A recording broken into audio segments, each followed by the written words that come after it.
Okay, hello everyone. Welcome to another episode of talking about what we've learned from a new kind of science. So what I've been doing is talking about different chapters in this fine book. This book came out 20 years ago on May 14th of this year. And in the 12 weeks heading towards May 14th, I'm going through 1 week per chapter, the 12 chapters of this book.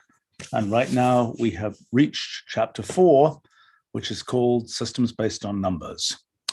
And so what I'm going to do is talk through some of what's in there.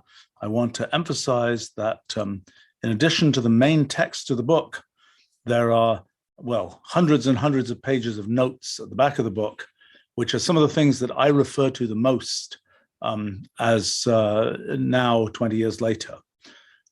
And often sort of single paragraphs in the notes to the book have turned into long things that I've studied or other people have studied in the intervening years. All right. Well, so we're going to talk about systems based on numbers. I want to just fill in kind of how this fits into the flow of the book. Kind of the main thrust of the book, as its title suggests, is about a new kind of science, the kind of science one gets by studying the computational universe of possible simple programs. And this chapter 4 is the middle of the section of the book that's really asking the question, what's out there in the computational universe? When we look at these simple programs, what kinds of things do we find? Later sections of the book talk about, so given what we found, what does that mean? And then what are the general principles that we deduce about the computational universe and beyond from what we found?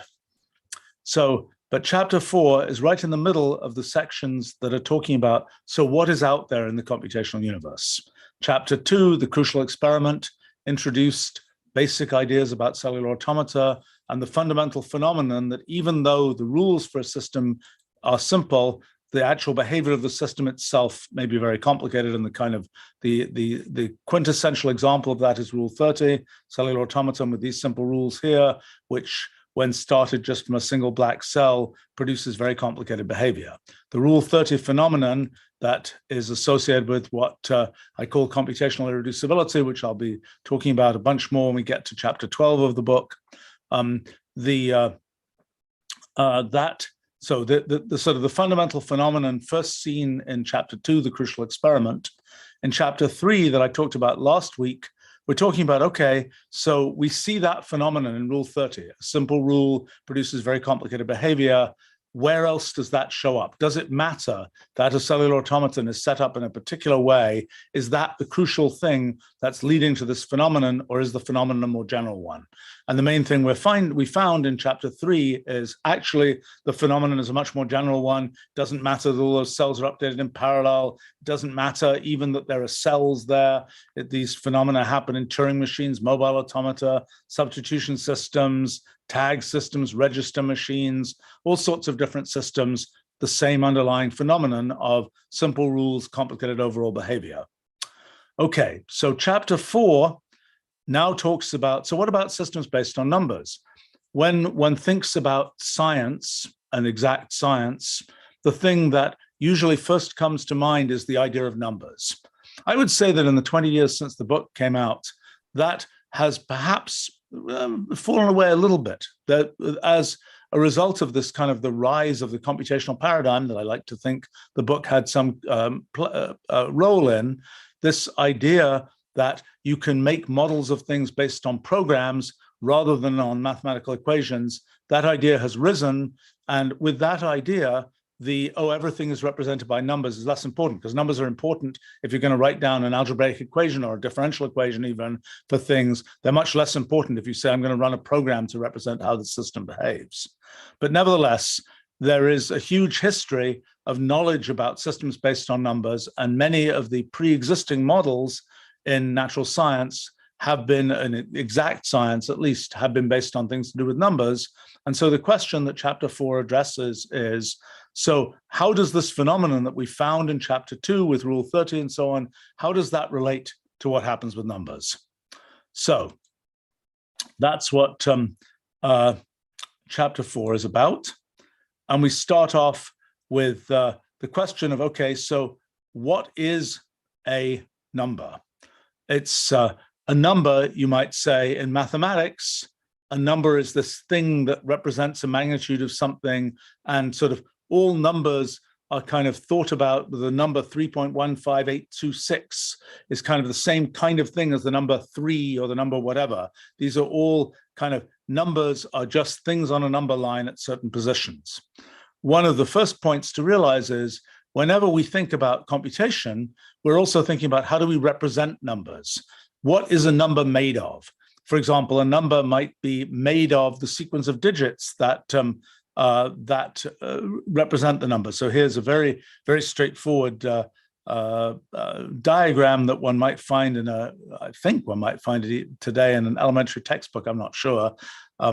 Back in my day, the binary was still an exotic thing to be talking about as a way to think about numbers.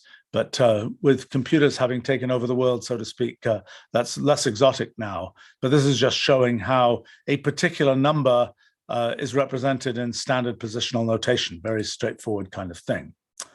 Okay, so now we say, well, that's such a straightforward thing. How can there be anything that relates to, the kinds of things we've seen in Rule 30 or these systems based on rules and so on? Well, actually, even in this very trivial area, there's already something that starts to be a bit recognizable.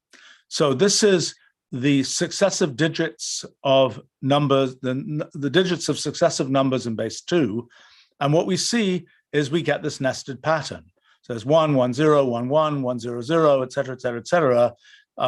This is, to some of us, it's completely well known that the sequence of binary digits of binary representations of numbers makes this nested pattern. I think perhaps your average person who just knows about numbers will be surprised that there's this kind of nested pattern that arises. But that's sort of the first point of contact here between kind of the what we've talked about in things like cellular automata and what we're talking about with numbers, that we can kind of represent our numbers in terms of cells like in our cellular automaton, and now the successive numbers make this nested pattern. Okay, let's talk about basic arithmetic. That's the next section here, elementary arithmetic. And we just ask, this is just adding 1, 2, 3, 4, 5, very trivial arithmetic. And we see we always get a nested pattern, but the details of that nested pattern are a little different depending on what number we're adding. And in particular, one of the things we see are these ledges, these places where we're seeing kind of, that's sort of the carry happening. As we add 1, or in this case 4, but let's take the add 1 here, what we're seeing is there's the case where we've gotten to 1, 1, 1, 1, 1, and then there's a carry all the way, and we move that to the end here. So it's a little different from a cellular automaton, where we always have local updates on the cells. Here, at least with this base and this setup, we're seeing something which is not local in that sense, because it has these carry digits that can be carried all the way to a different place. When people were, when people like Babbage were first building kind of elaborate mechanical calculators, the carry was always the thing that caused trouble because it was sort of mechanically difficult to achieve. We don't have that issue here, but we can see there's a thing where it sort of violates this idea of purely local updates that we have in a cellular automaton. Okay, so that's what the just adding constants base 2 looks like. Let's keep going on. Let's look at multiplication in base 2. Okay, so multiplication by 2 in base 2, the result is very trivial. Multiplication by 3 in base 2, the result is already quite non-trivial. This is the pattern we get. And it's a bit reminiscent of something like the Rule 30 pattern. But now it's made just by this operation with numbers of take 1, multiply by 3, multiply by 3 again. This is powers of 3 written out in base 2, and this is the pattern we get. So on the right-hand edge, we know that the powers of 3 will always be odd numbers, so there's always a 1 in the last position here, and and then we'll see that there's periodicity on the right-hand edge, and then it gets less periodic as we go in here. This edge here is showing us what if we look closely, we'll see that we're sort of gradually going up. In other words, the question is, given a power of 3, what power of 2 what is the leading power of 2 in the number that represents that power of 3. And that will determine how wide this pattern is at a given step. And so this edge is growing at, let's see, what would it be? It will be a rate of log to the base 2 of 3, I guess. And on average, but there will be little, sometimes it'll grow by 2, sometimes it will grow by 1, etc. So that's how that works. Now we can keep going here, and that's the result of powers of 3 in base 2. Remarkably cellular automaton-like picture. Actually, we'll find much later in the book that if we look in base that some of these systems, I think base 6, this corresponding picture actually is precisely a cellular automaton. That in this case there are still carry digits that are happening, but in that case that doesn't happen, and just with this purely numerical computation, you're getting something that actually is precisely a cellular automaton. So already a bit of a surprise here that something as straightforward as powers of 3 in base 2 gives you this complicated behavior even from a simple rule. Now, have people noticed this before? Well, yes. Pseudo-random number generators based on the linear congruential method are basically using the kind of randomness you see here. And if we go look at some notes here, we'll see some things about this. Let's look at a few of those notes. Let me perhaps go back here, and I keep on saying that the notes are an important part of the story of the book. And I want to go back and even talk about the very basic representation of numbers. It's a thing to think about is, well, we usually have numbers arranged in positional notation, but there are other ways to do it. For example, one is gray code, where we're having it set up so that as we go from one number to the next, we're always just changing one bit. We never have that kind of carry bit phenomenon of this cascade of bits being changed. It's always just changing one bit. And there's sort of a question of how does gray code, and there are multiple kinds of gray codes, how does that compare to the ordinary arrangement of numbers? And this is which number do you get next in the sequence in gray code? And we can see that that's sort of actually a kind of a fractal mapping from the sequence of numbers to gray code sequences. So that's another thing, probably not really explored, is what do all these arithmetic operations do when represented in gray code? I talk a bit about the history of numbers here. Let's maybe not cover that right now. Let's see, we can go on here. Okay, I talked to, okay, so this is another very straightforward kind of thing that is not quite as familiar as it might be, is digit counts. So there's a question of, if you're the number n in base 2, how many ones does it have in it? And again, here, there's sort of elaborate mathematics. And it's interesting to kind of see how traditional mathematics engages with a question like how many ones are there in the binary decomposition of n? That's the digit count function in Wolfram language. And what we see here is that that number makes this kind of nested pattern, but it has relations to like generating functions and all kinds of other things. But it's something, you won't see this in kind of a traditional sort of algebraic mathematics kind of world. This is something where you're looking at the representation of a number, which is something much more important at a computational level than just sort of the algebraic value of a number. Okay, there are other things we can ask. This is negative bases. This is another case we can explore. Bases that aren't based on powers, based on Fibonacci numbers, things like that. There are all kinds of little pieces of nuggets of things in these notes. This is a different way of doing digit sequences that is based on multiplication by primes, so that ones appear at the position of primes, and you can ask, what do the numbers look like if you just represent them in terms of which prime power appears in the number? So that's I don't know whether these things have been explored. That's just something I dropped into the notes somewhere there. Okay, So this is powers of 3 in base 2, the thing that I've been talking about there. And there's all kinds of things you can work out. Let's see. What we're doing here is we're asking, typical vertical columns have obvious deviations from randomness. It's twice as probable for the same colors to occur on successive steps than for opposite colors. It's not sort of perfectly random. It has regularity, as one would expect from the fact that there's an underlying rule. But you know, there's some sort of number theoretic math that you can do to work out what's going on there. Now, I should say, I mentioned that linear congruential pseudorandom number generators, which I discuss a bunch more in a different section of the book. Let's just go there. We can look at, these are back in 1948, people started using these linear congruential generators. They didn't tend to use things like powers of 3 in base 2. They tended to use things like powers of 23 in base 10 to the 8 plus 1 and so on. And there's sort of a certain art to having a linear congruential generator where you don't see. So remember, in the pattern of powers of 3 in base 2, over on the right-hand edge, there was a lot of repetition, and you're kind of trying to avoid that when you use a practical linear congruential generator. Okay, yeah, that's about leading digits. Okay, so powers of 3 halves, that's an interesting story. Powers of 3 halves, again, a complicated thing. They've been studied quite a lot in dynamical systems theory and in the intersection between dynamical systems theory and number theory.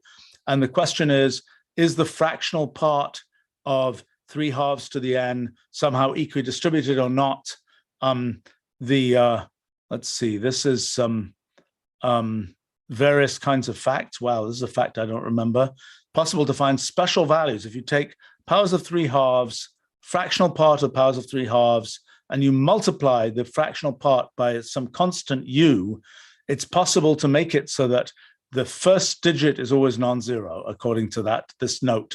I'd forgotten that. It's one of the many nuggets. One of the features of notes in the NKS book is that I don't have notes to the notes. And so sometimes I'll just make a statement in the notes. And in fact, that statement took a lot of effort to figure out, but it's just stated as blah in the notes. And I should have done this in past years, but we will be exposing all of the kind of the backstory of everything that's in the book, of all of the kind of working notes. There are lots of Wolfram language notebooks that still run, lots that have extra kind of hair in them associated with the specific layout that was made for the book. But let's maybe go back here to, well, okay, we talked about powers of 3 halves. There are all kinds of number theoretic facts about powers of other things, powers of the golden ratio, powers of other things. There are specific numbers for which special things happen when you take powers of them, fractional powers of them, and so on. So there's a bunch of story about that here. Okay, so let me maybe go back to the main text here. Let's see what's the best way to do this. I think I'm going to pick up a different, we're going to have 2 tracks going here. And I'll show you the main text and, oops, that wasn't good. The main text and then the notes. Okay, so we're talking about elementary arithmetic. I showed you the powers of 3 in base 2. This is powers of 3 halves in base 2, which is actually just a kind of a shifted version of powers of 3 in base 2, but one where we can get to ask questions like, what's the fractional part, and is the fractional part equidistributed, and etc. Okay, so let's see. So now going on, let me just that a bit smaller there.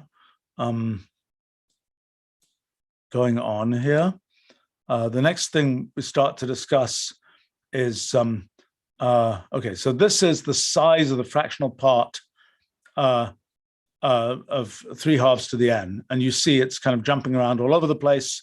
And you can ask this question: is it going to have every value equally often, and so on?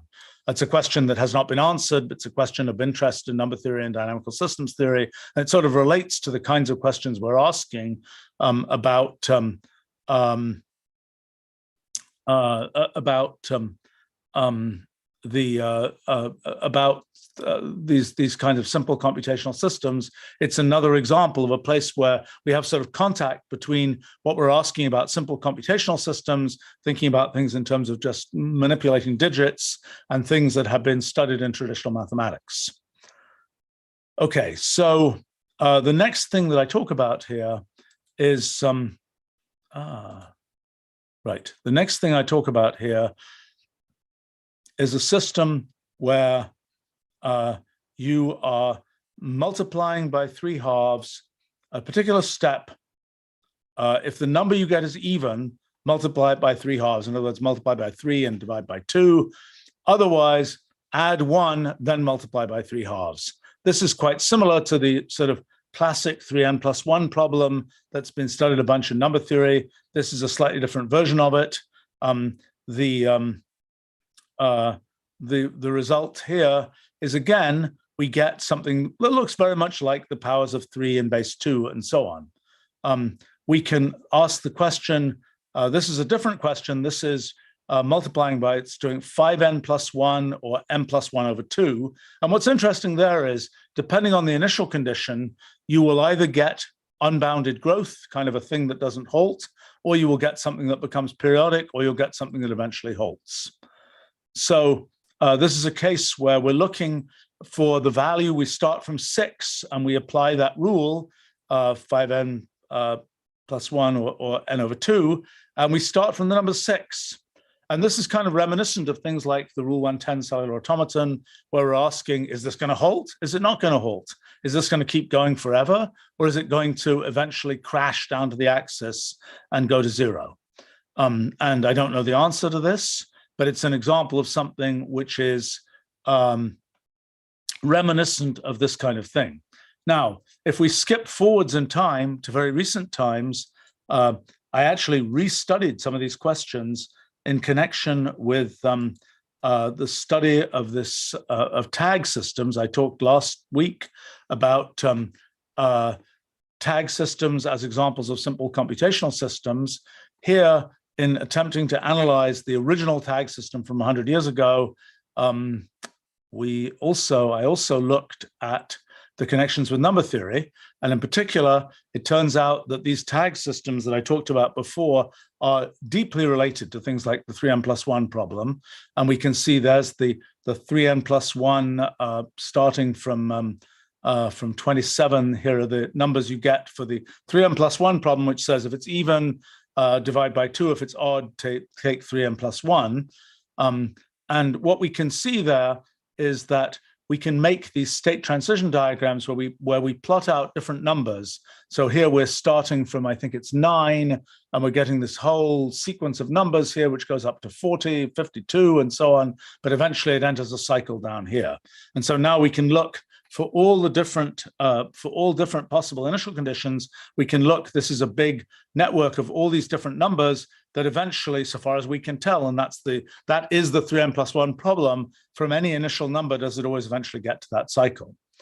Now, in a sense, the 3n+1 problem is a bit, it's not so surprising that it always goes to a cycle, because if we ask the question, if we randomly go even numbers, odd numbers, and so on, what's the expected, do we have the expectation of going up or down? The answer is that it's a biased random walk. We have an expectation of losing 0.14 binary digits per step. So that means that if we plot out different possible initial conditions, we tend to crash down to 0 or down to 1 or whatever we get to with the 3n+1 problem, because we're typically, the weighting of that is such that we'll typically end at 1.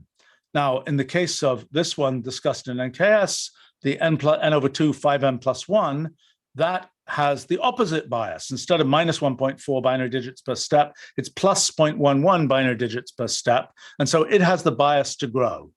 And so then we can ask the question, is it going to grow forever? Well, I looked at in the NKS book, I looked at the case of starting with 6. I think here's a 7 and 37. Will they grow forever? We don't know. But this is 181, or here 9,818 grows for a while, then crashes down to a periodic cycle. One thing I looked at in this recent piece of writing was, what is, if you look at the general problem of going to n, a1n plus b1, a2n plus b2, and I look at that, let's say mod 3 instead of mod 2, what is the optimal choice of coefficients here so that we are the closest to being just at the marginal level where we don't have a tendency to expand forever, and we don't have a tendency to contract. So turns out this particular case here is that optimal case. And then we can ask sort of what are the halting times, and we get this kind of interesting pattern where sometimes it halts and sometimes it zooms off to infinity. It's very reminiscent of what happens with Turing machines. Will it halt? Will it not halt?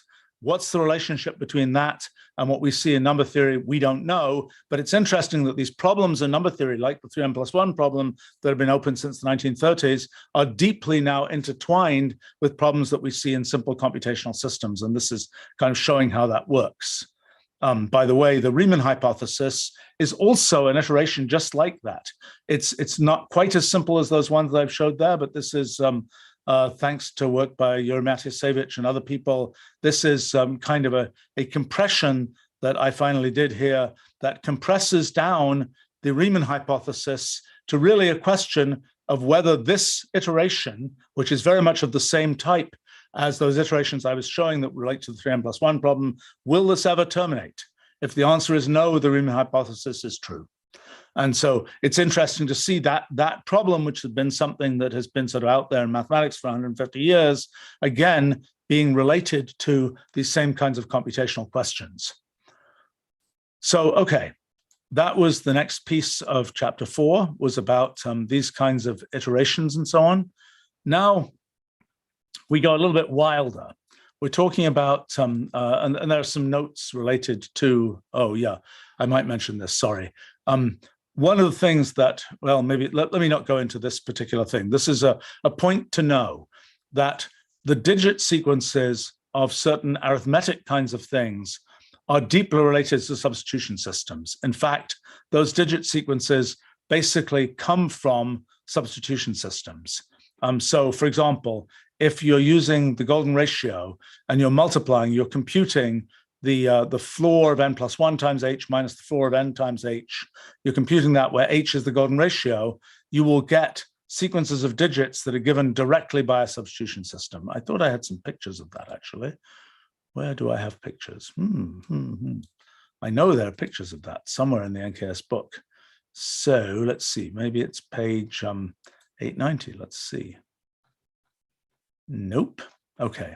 There are pictures somewhere. We'll get to them. If we're not getting to them today, we'll get to them another day because I know they're there.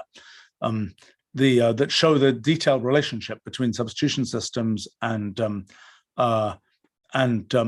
multiplication by irrational numbers. Okay, now we're going to go a little wilder in terms of how we deal with numbers.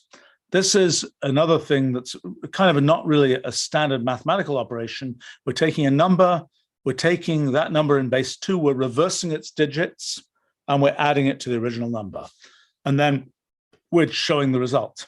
Now, what's interesting about these results is this starts off from a particular number, 16, and we get this rather elaborate pattern. One of the things that's kind of a big surprise is that in here, we have something that looks, you know, it's very reminiscent of cellular automata, where we have things like persistent structures and so on, things just like the kinds of things we saw in cellular automata, like in Rule 110. But this has nothing to do with a cellular automaton. This is an arithmetic computation done with numbers. And it's remarkable that there's that same kind of commonality. And this is kind of the type of evidence that led me eventually to the principle of computational equivalence, that all these different kinds of computational systems set up in such different ways ultimately produce the same kinds of behavior. And this is another piece of evidence of that. That's more steps. You know, these pages of the NKS book where it was just run the thing longer, those were the fastest pages to write. A page that involved me writing the words, minimum 1 day per page. A page that involved just run that system for longer, it's like press a button, you have the new page. well, unless it took a really long time to run. But this is, okay, so this starts at the millionth step, and you're seeing all these structures produced in the system. I'm not sure these have been well studied yet, but that's that's the thing there. So they've been studied. Some people at our summer school over the years have studied these reversal addition systems.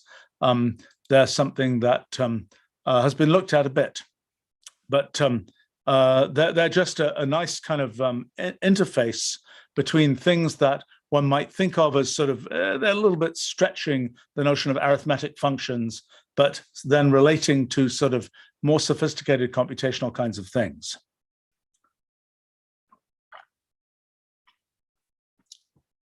Okay, on to the next section. Well, the next section is about something. The next section here is about recursive sequences. Okay, recursive sequence is something like a function f of n, where n is an integer, and f of n depends on previous values, f of n minus 1, and so on. So in the most trivial case, here are some very simple recursions. This is f of n is 1 plus f of n minus 1. That's just going to give the sequence of numbers. 1 minus f of n minus 1, that's going to give 1, 0, 1, 0, 1, 0. 2 times f of n minus 1, that's just powers of 2. Then we have f of n is f of n minus 1 plus f of n minus 2. That gives us the Fibonacci numbers. We can take other combinations of these things. We'll get different things that are, for example, like the Fibonacci numbers. So, but we can ask the general question, if we've got a formula, f of n is some function of f of n minus 1, f of n minus 2, and so on, what kinds of things can we get? So here are some examples. So here we're starting off from just, these are now doing something that's a little bit more elaborate. These are nested recursive functions. So here, f of n is 1 plus f of n minus f of n minus 1. So the index of the f, it's looking back. The amount it's looking back is not a constant. If it's looking back only a constant with the things we've defined so far, unless we have combinations of f's, we'll always get linear occurrence relations. But now we're saying, let's look back an amount that depends on the values we've got so far. And so then what will we get? Well, we'll get things which, for example, grow in steps like this. We'll get things that show much more randomness. And these are examples. And I've always found these very remarkable pictures. I was pretty surprised when I found these things. And there was a little bit that had been studied of nested recursive functions before, but really my approach was to just say, just start enumerating all possible functions of a particular form and just see what kind of behavior you get. And so here we get a nested pattern. Here we get something that's very much like the digits, the count that I showed before, the number of ones in the binary decomposition of n. Here we get just weird stuff. I mean, this is a kind of a generalized Fibonacci-like thing where we're taking f of n minus f of n minus 1. So in other words, instead of f of n minus 1, it's f of n minus f of n minus 1. So we get this very weird behavior. We get sometimes an overall rate of growth, like here, there's overall rate of growth that's like 0.42 times n to the 0.818, but we've kind of detrended it, and that's the result that we get. So very remarkable kinds of behavior. Now, let's see. Talked about, what is this? Oh, these are these kinds of systems, and we're asking what kinds of things do we get? Now, one of the things I've studied actually very recently is the call graphs, effectively, of these functions. That is, how far back does it go when it's calling back? You know, how far back does it go? It's something actually I could pull up perhaps some examples of that. It's something I've been meaning to study it a bit more, actually. It's something where if you go to, let's see, we can find it in, actually, I'll show you where we can find it, in the physics project. See, one of the things about the NKS book, it's just an incredibly fertile source of well, just results and also ideas for more things that one can look at. And so, okay, let's take a look here. Working Material Archives, I think it was in 2020. This is the Physics Project archive. And now somewhere here, I think we have something about, you can find this on the web. This is, let's see. Where is it? Nested recursive functions. Okay, well, we kind of recognize that pattern I just showed you. Some of these patterns I just showed you. That's interesting. I didn't know that. That's a histogram of f of n minus n over 2. And so now we're kind of studying this a little bit more detail. And that's the call graph for the Fibonacci numbers of f of 6 is f of 5 plus f of 4 and so on. It's a Fibonacci tree. And now we're going to get the call graphs for some of these other functions. And so we get this much more complicated structure of calling back to previous values. One of the things that's non-trivial and that needs a proof, so to speak, is look at that stuff. That needs a proof is that the thing can never ask for values that are negative. So if it did ask for values that are negative, then there would be kind of it would be like, well, we don't know what, well, actually this particular one has a max in it. So it probably, it's forced to not ask for negative values, but there's this question of would we ever ask for a negative value based on, if so, that would be kind of something where we don't have the necessary initial conditions to work out the new value. We would not be able to determine the new value. So it's a non-trivial fact that these things don't look back further than that. But so these nested recursive functions, something as yet not fully studied. I will say that one of the things that came out of one of our early summer schools, in fact, was the result. Let's see if I can find it here. A result of let me see here.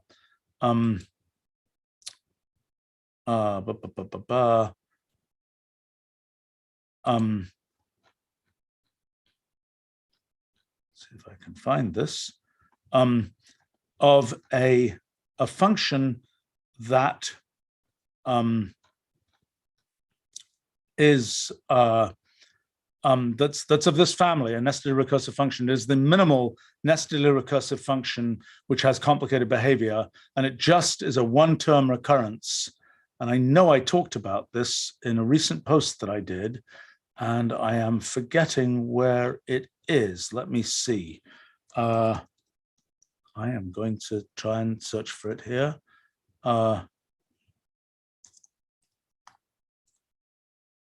Well, I'm not finding it, but it's a very simple case, simpler than the ones that I had found in the NKS book. I think it's 3 times f of n is 3 times f of n minus 1, something like that.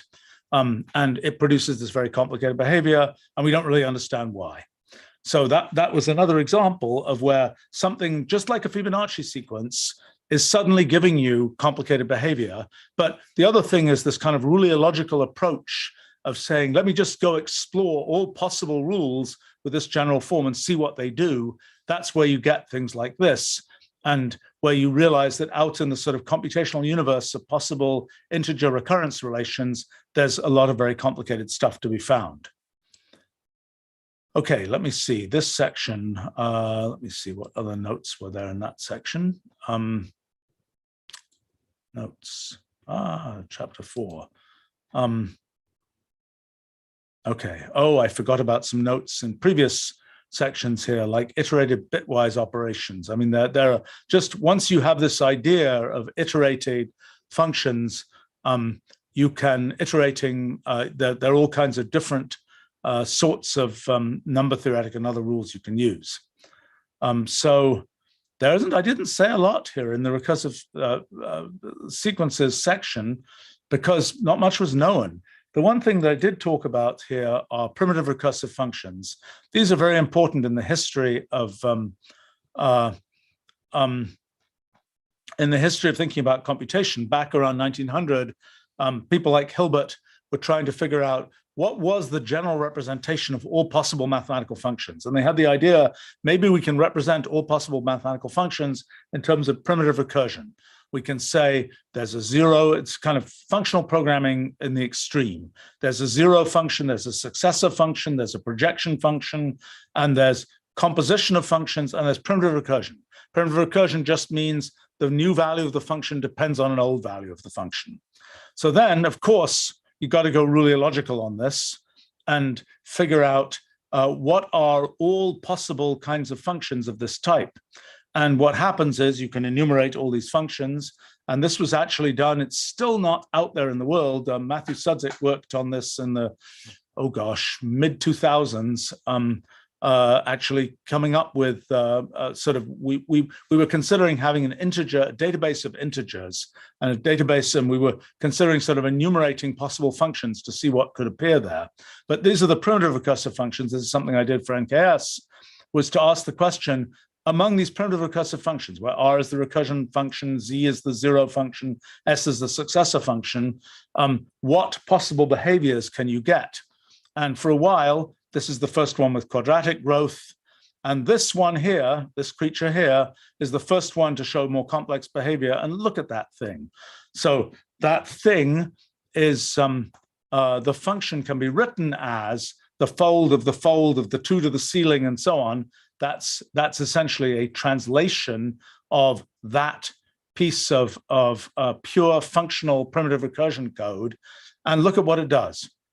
There's the complicated thing it does. No idea what those values are, but that's just defined by that nested fold thing and so on. And so this is other kinds of investigation of that function. This is something, actually, we should put it on the list for our summer school to investigate this function some more and see what can be found with it. I mean, this is, I described things that I found exploring this with the NKS book, for the NKS book. It's inevitable that functions show must eventually go faster than any primitive recursive function. Then I give particular values that it goes and so on. Oh, I see. No. This is a different thing. This is the meta primitive recursive function, where we say the mth function is the mth primitive recursive function. And then we ask for the values again. This is a nugget from the NKS book, not studied anymore. So a great thing to look at would be this meta primitive recursive function. Okay, so that was the section on recursive sequences, and let's see what happens next. So next up we have, this is just talking about that. Next up we have the sequence of primes, a very friendly, very traditional piece of kind of number theory. How does it relate to this kind of computational thinking about things? Well, first question is, how do we get the primes? So this is just the Eratosthenes represented in a more sort of computational kind of way. What we're seeing is these grids of successive multiples, and then these lines represent these ones where the line makes it all the way through, corresponds to the prime numbers. By the way, I should say that later on in the NKS book, and we'll get to this another week, we have this creature here. This is actually a cellular automaton that computes the primes, and it does it by running the sieve of Eratosthenes effectively. So it's that same kind of idea but now implemented all the way down as a cellular automaton. Okay, so the sequence of primes, what can we say about it? This is how we generate it. It's a very simple procedure. Now, what can we say about the sequence of primes? Well, the number of primes smaller than a particular number. We can ask about the difference between the number of primes up to a given number and something like the log integral function, which is an estimate of that. We can ask the excess of primes of the form 3k minus 1 over 1 to the form 3k plus 1, etc., or even just gaps between successive primes. Now, we know the question was asked even in antiquity. Euclid knew that there were an infinite number of primes altogether. That's a proof in Euclid's Elements. But the question of are there an infinite number of twin primes that just differ by 2, still not known. And we can kind of see why it's hard to tell. That's the sequence of differences between primes, and it kind of wiggles around a lot. Another one of these simple rule, complicated behavior. So here, these are other number theoretical operations like the number of divisors of n, the number of ways of expressing n as a sum of three squares, all these different examples of kind of number theoretical functions that, we're on to another section here, number theoretical functions that have this feature that the rule for generating them is simple, but the behavior once generated can be very complicated. Okay, let's go here now to the next, the notes for the sequence of primes. I talk about the history of primes, and prime numbers were known to, certainly in antiquity, people like Plato certainly knew about them.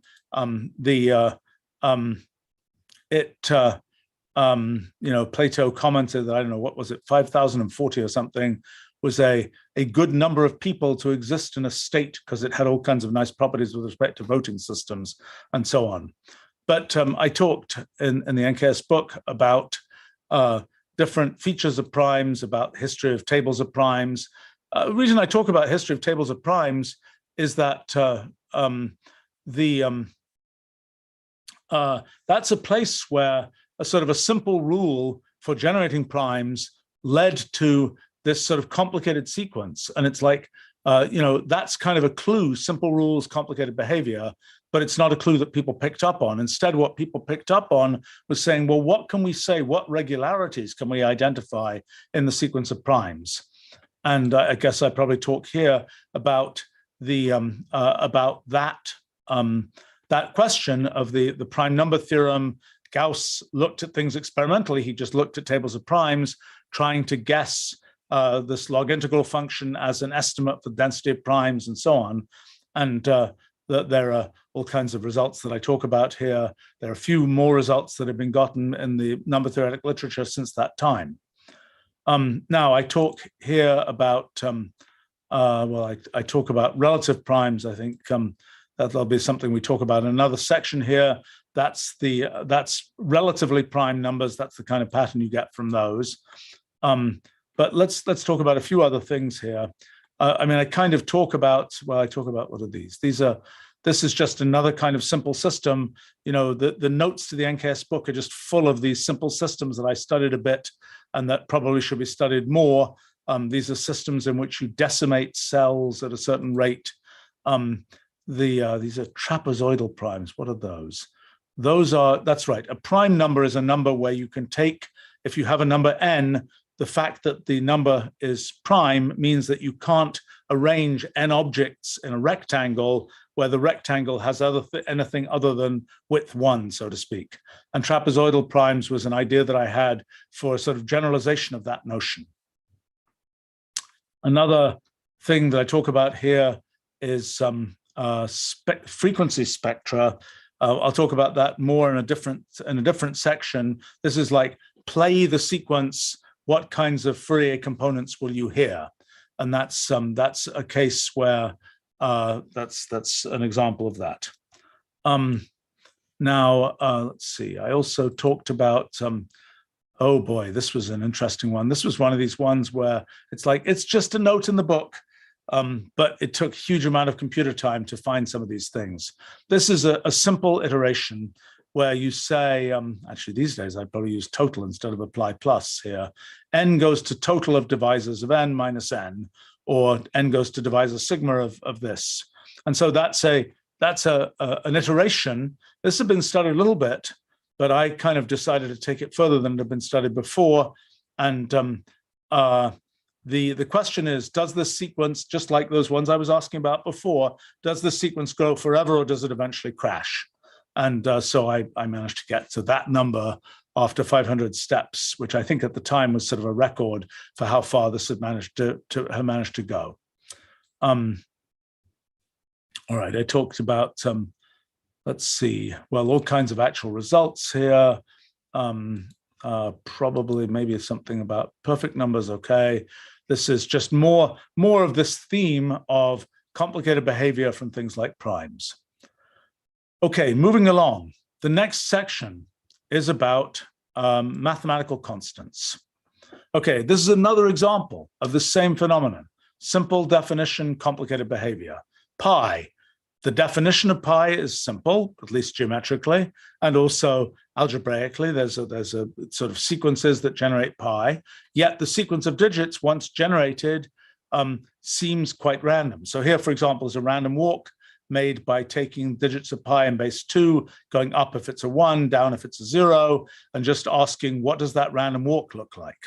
And it is a pretty random walk. Actually, when John Venn was drawing a random walk back in the 1800s, Venn of Venn diagrams had a sort of popular book about mathematics, and he said, we're going to make this two-dimensional random walk, and we're going to pick the successive elements there using the digits of pi. Without comment, he just says the digits of pi, we'll just use those as our source of randomness. But it's actually a very non-trivial and interesting thing that the digits of pi are apparently random. Why is that?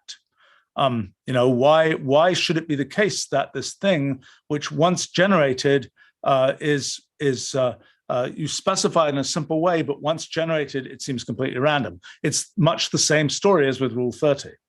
Okay, so I start talking about different systems based on numbers.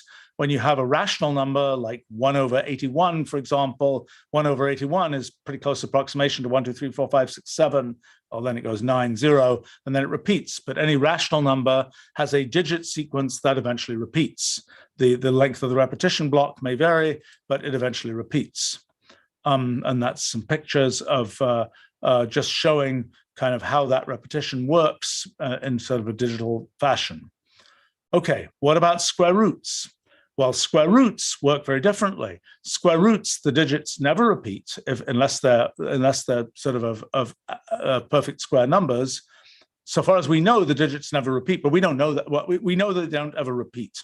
But beyond knowing they don't ever repeat, because the only numbers where the digits repeat are rational numbers, and we know that these square roots are irrational. That's something Pythagoras discovered. And now we can ask the question, okay, this is, yes. So this is the question of how do we make a square root, okay? And so it's like, if we're trying to generate that digit sequence, how do we do it? We can say, well, we can use Newton's method and we can sort of do that, but is there something that's kind of almost cellular automaton-like, that's sort of a minimal algorithm for generating square root digits? And there's one that I found that I think probably was known to the Egyptians, but we found it working on the book. This is saying if you take a rule that has two numbers, r and s, if r is greater than or equal to s plus 1, then you replace that by 4r minus s minus 1, 2s plus 2. And if it isn't, you replace it by 4r, 2s. And it turns out that if you iterate that enough times, you will generate the digit sequence. You'll generate I think you generate directly the digit sequence in base 2 of the, the S number gives you the digits in base 2 of that square root. So that's kind of a cool thing, that you can do something that is kind of like a cellular automaton. It's like any of these other computational systems. It's just a simple iteration. You just keep going with that iteration and you end up generating digits to the square root. Again, I think not something that's been studied, perhaps not even really known. As I said, it might have been known to the Egyptians, but might also not have been known at all, that this method produces that kind of result. But that's showing you sort of how you build up. So this is a simple computational system building up the digits of the square roots, which then appear to be completely random. Now, okay, so these are other kinds of numbers that are of that same, the digits of E, the digits of cube roots, and so on. Okay, here's another result.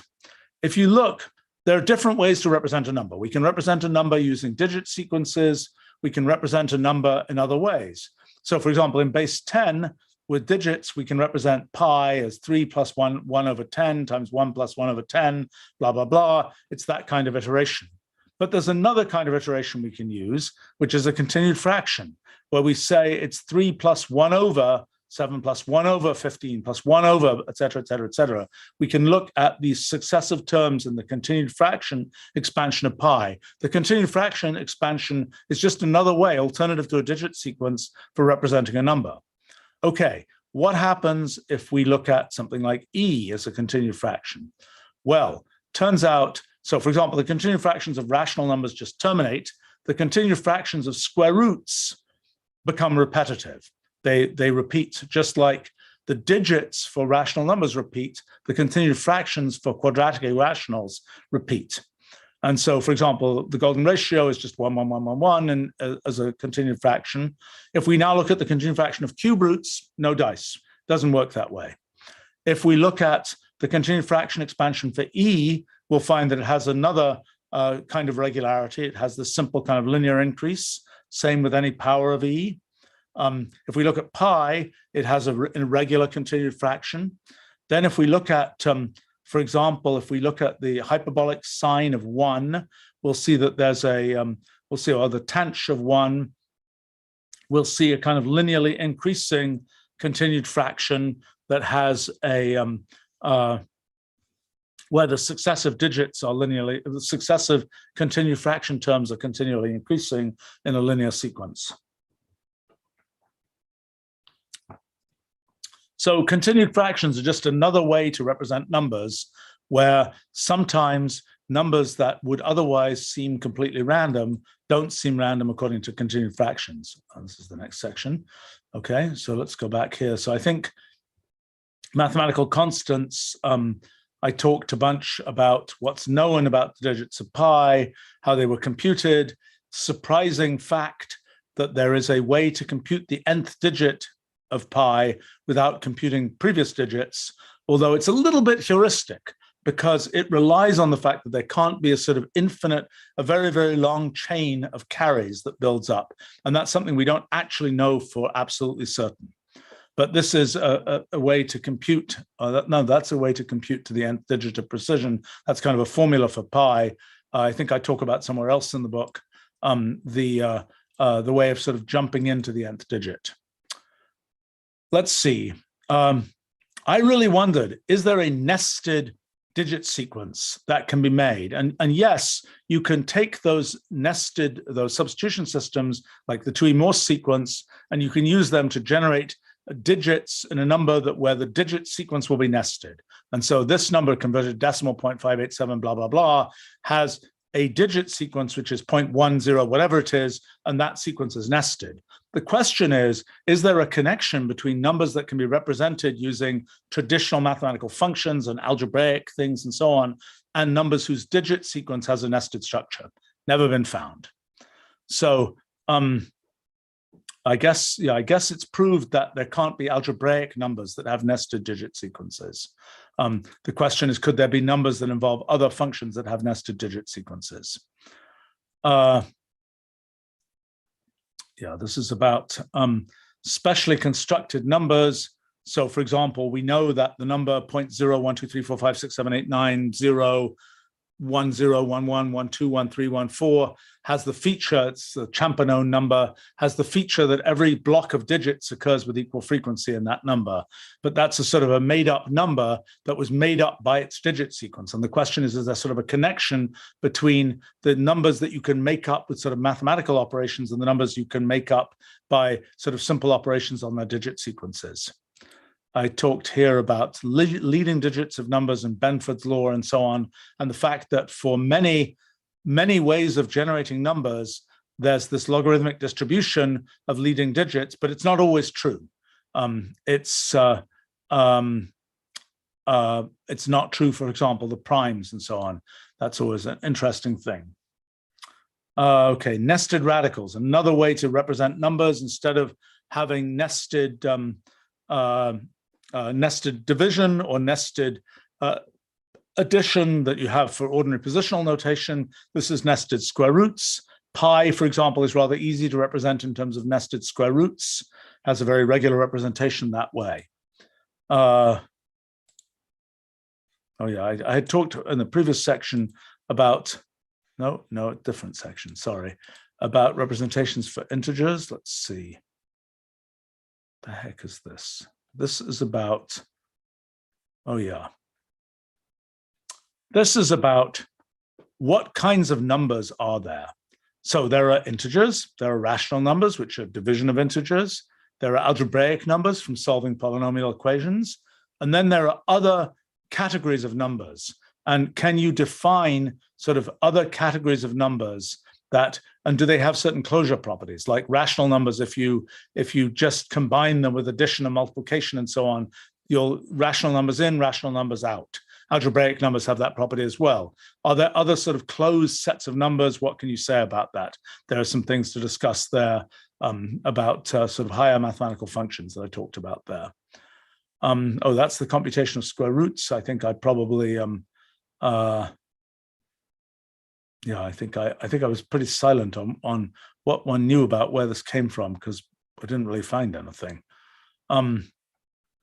Another way to generate numbers is this is the Champernowne number I mentioned before, where you take successive numbers written out as separate integers in positional notation. You just smoosh them all together.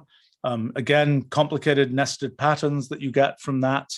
And it's a lot of elaborate things.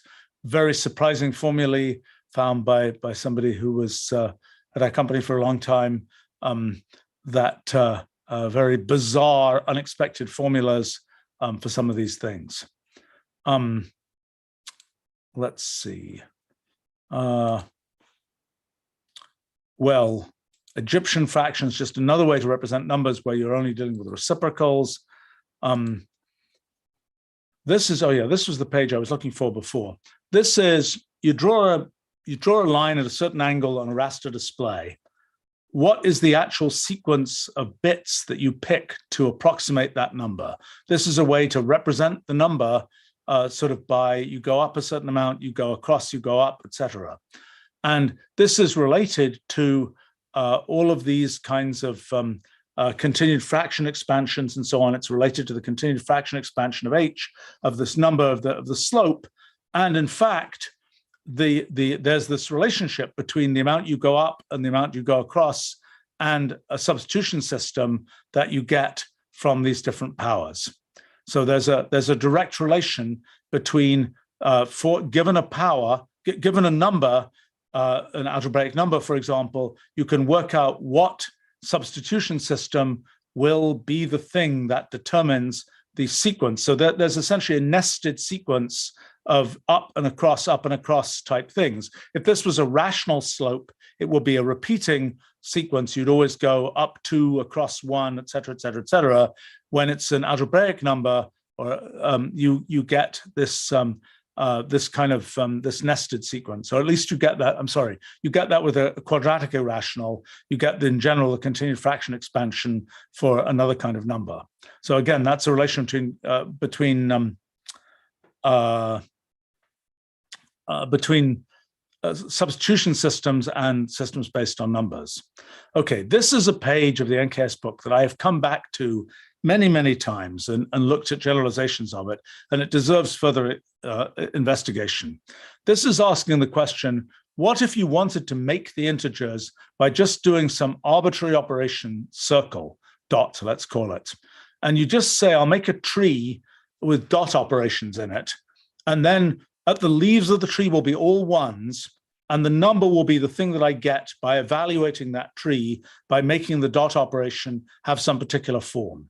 And so the thing that I discovered was that bit XOR of 2a plus b, 2a comma b plus 1 will generate all the numbers. That is, if you start enumerating trees, eventually you will get to the number, to any particular number represented as a tree and evaluated with that thing here.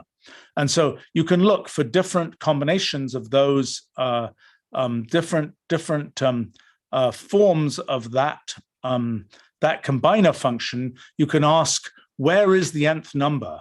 In other words, if you say, I've got a number, I've got an integer, you say, how complicated is that integer? Well, we can say that an integer like a power of 2, we might say, is an algorithmically simple integer because there's a simple program, 2 to the whatever, that generates that integer.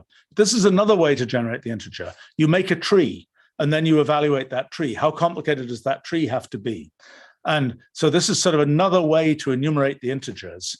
And it's interesting that, and again, some of these things I was able to prove that, yes, it really always works. Some of them, I just tried it, and it seems to always work, and so on. But this is something where I keep on coming back to this and thinking there's something really interesting, because this is kind of like, what are integers made of? And this is a different kind of thing that they can be made of, different from things like digit sequences and so on. Okay, on to the next section here. the next section is about mathematical functions. We talked about mathematical constants, now mathematical functions. So here are lots of friendly mathematical functions, sine x, the Bessel function, sine integral function, the area function. This is just plotting those functions as a function of some value. This is kind of quintessential Mathematica stuff that we've been able to do for forever and ever. And by the time the NKS book was published, Mathematica was already, it was already 14 years old. So we've been able to do that for 14 years. Okay, but with that ability to just plot functions, what about a function that's simple to state, but once plotted, produces some very complicated structure? Well, let's look at sine x plus sine square root of 2x. If we have sine x plus sine of a rational number times x, we'll find that the thing will always still repeat. If it's sine x plus sine 3/2 x, that's like what you would get from looking at the waveform for a perfect fifth musical chord. You'll see that it always repeats here. Sine 10/7x, it again always repeats, but the repetition period is longer. Okay, sine x plus sine square root of 2x, it never repeats. And you get this continually different kind of pattern.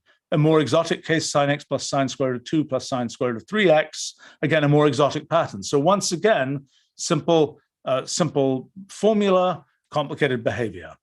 So now, I think I have notes about this here. Actually, no, let me show you what happened next. I'm remembering what was happening here. Okay, here we go. Surprising fact. There is a relation between these functions like cosine x minus, well, this is cosine 1 plus square root of 2x, and substitution systems, nested patterns.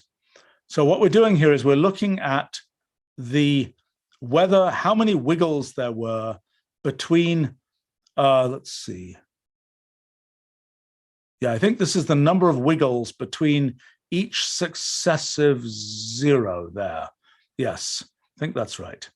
The pattern of axis crossings reproduced by a substitution system. Okay, so there's an axis crossing within an interval when the corresponding element in the substitution system is black and not when it's white.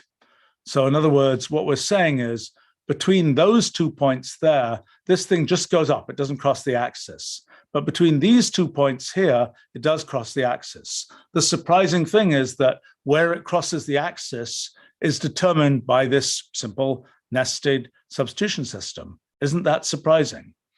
And what is this? This is a cube root. I didn't know you could do this with cube roots. Well, I'm sure I did back in the day. I'd forgotten that. So I guess with any algebraic number, you can do that by a sufficiently large substitution system. You can answer this question about zero crossings. Cool. Okay, so I have to admit I had forgotten that. But this is again an example between what seemed like just mathematical functions, cosines and square roots and things like that, and this very computational system of this substitution system. And then, okay, so here I have to show a famous function, the Riemann zeta function, a function where, again, it's quite simple to define, and yet the sequence of values shows a high degree of randomness. And in fact, the Riemann hypothesis is precisely this question of whether there is ever a minimum of this function above the axis. If there never is, then the Riemann hypothesis is true. Okay, so let's look at some of the notes for that section. I gave kind of an analysis of, let's see, I think this is some kind of analysis of what kinds of substitution systems appear. This is talking about FM synthesis, which is kind of a hack that was used for sort of early electronic synthesizers. Let's see, what else do I talk about? Lissajous figures, another example of where you can get rather regular patterns by combining sine functions. differential equations for sine. Oh, okay. That's just saying that this thing, sine x plus sine square root of 2x, is easy to derive from a differential equation. You can just write it down, or you can derive it from a differential equation. This is what happens if you have, so if you have sine ax plus sine bx, all the zeros of that function lie on the real axis in the complex plane. But for 3 sine functions, there are usually zeros off the real axis. And this is something that was studied by somebody at the summer school a number of years ago. And I think a little bit more is known about this. That's relevant because it's kind of reminiscent of the Riemann hypothesis, which is all about zeros of the Riemann zeta function being in the critical line or not. And so this is asking sort of what is the distance between zeros, and can the zeros lie off the real axis?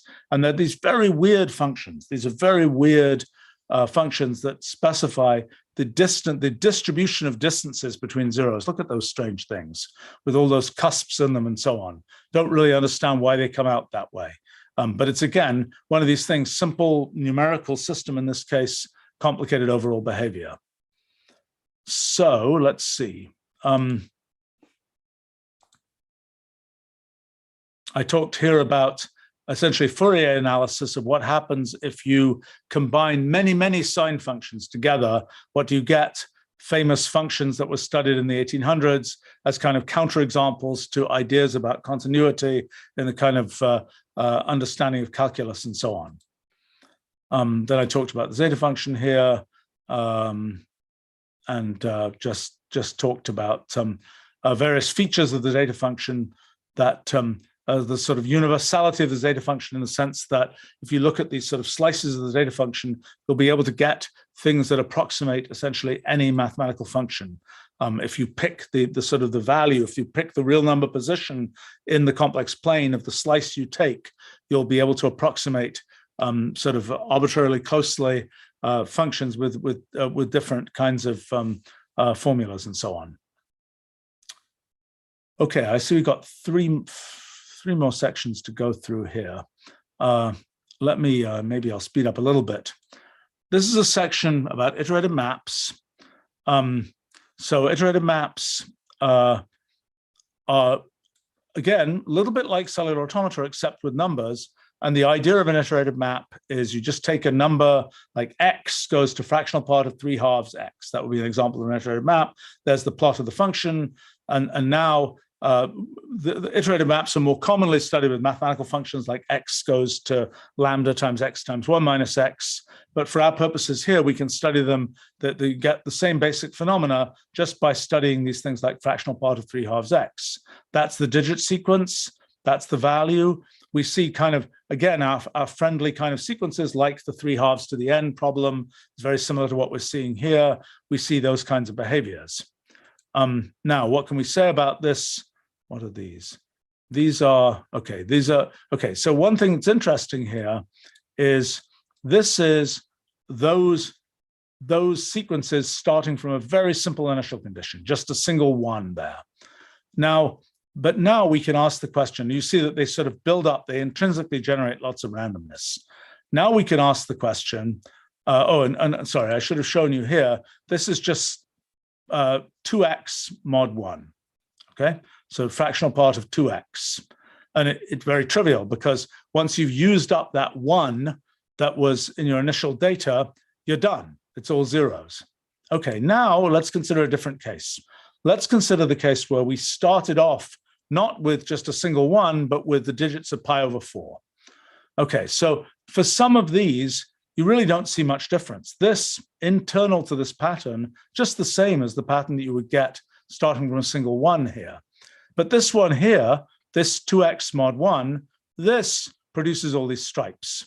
This is essentially excavating the successive digits of pi/4, which are a random sequence. Now, if you look just at the values of these functions, you really wouldn't know that this one doesn't need to excavate. That one produces sort of a random sequence of values, even if it started just with a single 1. This one here, this 2x mod 1, it needs to excavate in order to produce randomness. people got really confused about this. People, there was this kind of tradition of chaos theory, which said, oh, if you have something like 2x mod 1, it'll make randomness. Well, at a computational level, that's just not true. At a computational level, it doesn't make any randomness. It's just excavating randomness that was present in the initial conditions, which is completely different from what happens in 3/2 x mod 1, for example, which makes randomness even if you don't feed randomness in the initial conditions. This was a source of immense confusion, particularly in the 80s when I was first working on these things. People were like convinced that randomness came from sensitive dependence on initial conditions, and it was just from excavating the initial conditions, and it's simply not true. And I talk about that a bunch more in chapter 7, which we'll come to in another week. But that's kind of the story there. That was sort of an introduction to that story. And for example, if we look at the difference between a big issue is the sensitive dependence on initial conditions. Yes, if the thing is just sort of shifting in pieces of the initial conditions, a small change in initial conditions produces a big difference in final values. Okay, so this is showing that yes, those systems that make their own randomness also show sensitive dependence on initial conditions, but that's not where they get their randomness from. They get their randomness from an intrinsic source that is the intrinsic structure of the behavior rather than just from exploring initial conditions. Okay, let's take a look at the notes in those sections. Oh, I'm jumping around here like crazy. Okay, let's see. All notes for this section. How about that? Oops, wrong section. Okay, there's a rich history of iterated maps. I kind of retold some of that history in an obituary piece that I wrote for my friend Mitchell Feigenbaum, who was one of the people who really sort of cracked open the study of iterated maps in the 1970s. Iterated maps, there are all sorts of tricky things like when can you find exact formulas? There are very limited cases for that. One of the issues with computer experiments that again confused the heck out of people was that when you do one of these computer experiments, you've got a situation where you're looking at these numbers and you are sort of doing things like successively shifting the bits one to the left. Well, in a typical computer system, which has floating point arithmetic, for example, one of my beefs with the floating point standard is that it just stores a certain number of digits. And when if you've excavated those digits, you eventually will run out of digits. And so in a typical kind of floating point arithmetic machine operation kind of way, the phenomena that we're talking about here, like the excavation of digits, just doesn't really work because you eventually run out of bits. In Wolfram language, that's not the case. In Mathematica, we had built from the beginning the ability to deal with arbitrary precision numbers and to track the precision of numbers and so on.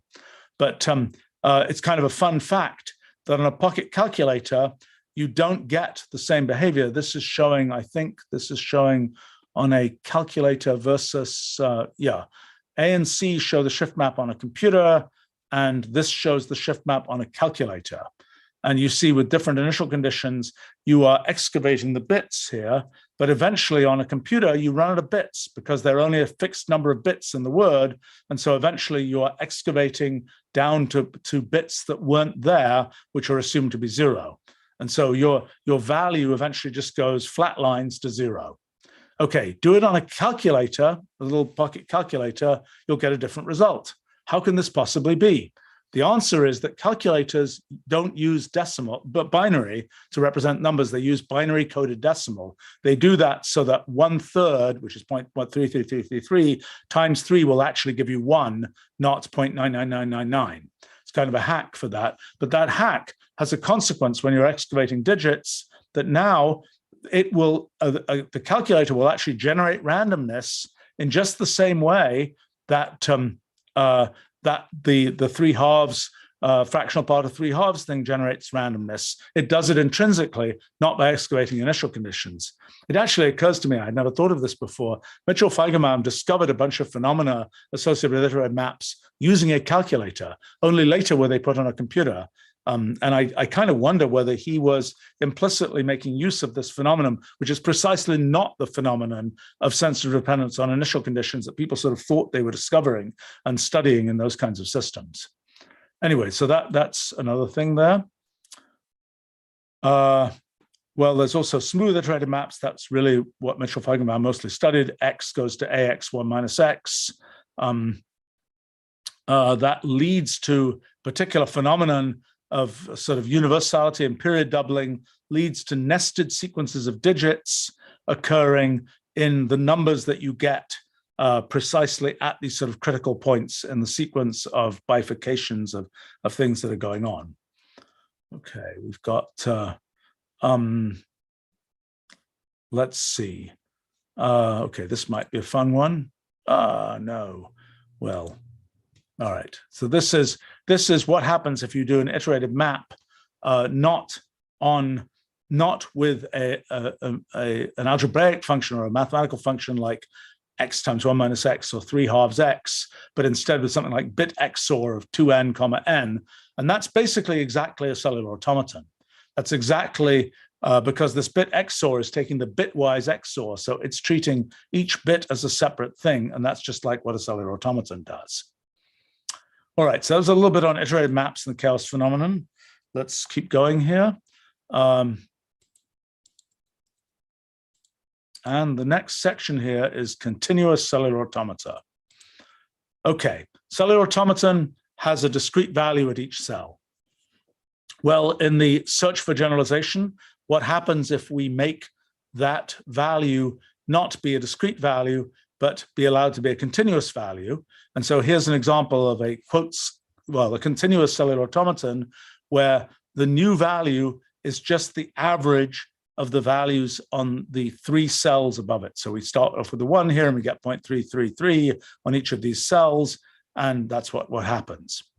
Now, what happens when we take a slightly different rule? Let's say we take our friendly fractional part of 3/2 x, and that's the way that we compute. We compute the average of the 3 values from the previous cells, and then we compute the fractional part of 3/2 x computed on that average. Here's what we get. Isn't this funky? This is again another example of simple initial condition, simple rule, complicated behavior. But now this isn't a cellular automaton. It's something where at every point here, there's a precise real number. Funny story, this page, when we printed it in the book, it was a funny thing that happened. So the book was printed at very high resolution, and it used a kind of technology for printing that was a bit unusual, but it used direct-to-plate printing, which means that a laser directly, usually when you make books, at least at that time, I don't know if it's still true, you make film, and then you take that film and you use that to expose printing plates, which you then use to actually run on the printing press. But we use kind of a newfangled technology of directly etching with a laser directly onto the printing plate, because that was allowed one to get higher resolution. And what was done was to use the PostScript page description language directly from PostScript into the laser raster controller directly onto the plate. Okay, great idea. Allowed us to print higher resolution pictures, allowed us to print a lot of interesting printing technology there.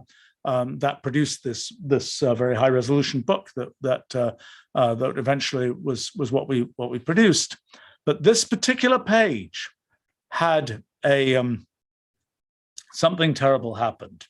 So this page, because we were directly going to printing plates, there were no proofs. So you couldn't run with film. You would like run something which is essentially a photographic like proof from the film. But with printing plates, that wasn't the case. So a chap who works at our company, still does 20 years later, was dispatched to the printing operation in Canada where these plates had been produced. And he was like, okay, go check the plates. And so he looks through all these plates, and let me see if I actually can find you the picture. Hold on 1 second here. Maybe I can find this. I wonder if I have it here. Oh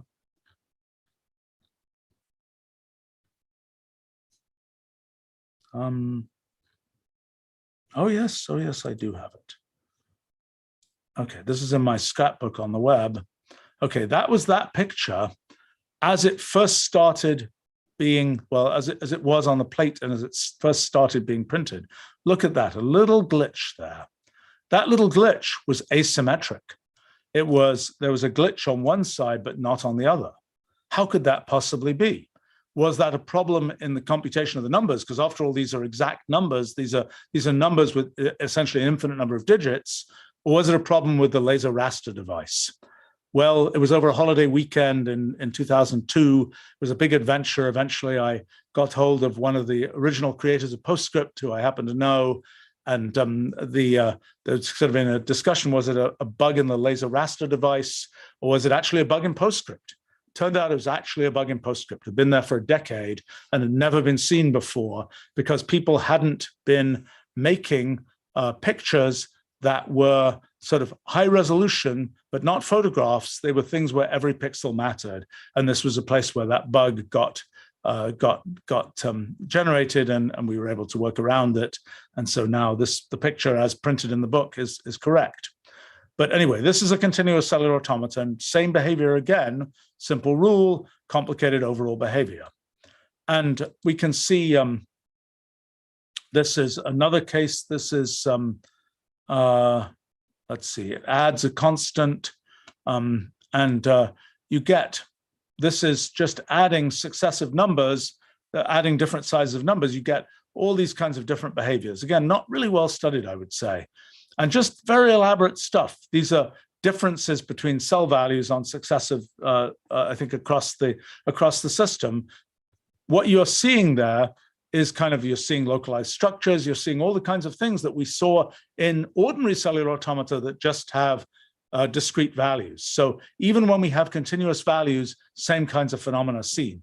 Much harder to work with systems with continuous values, because on a digital computer, we can't get those continuous values exactly right. And it was really, really painful to try and make sure that every pixel we actually showed in the book was correct.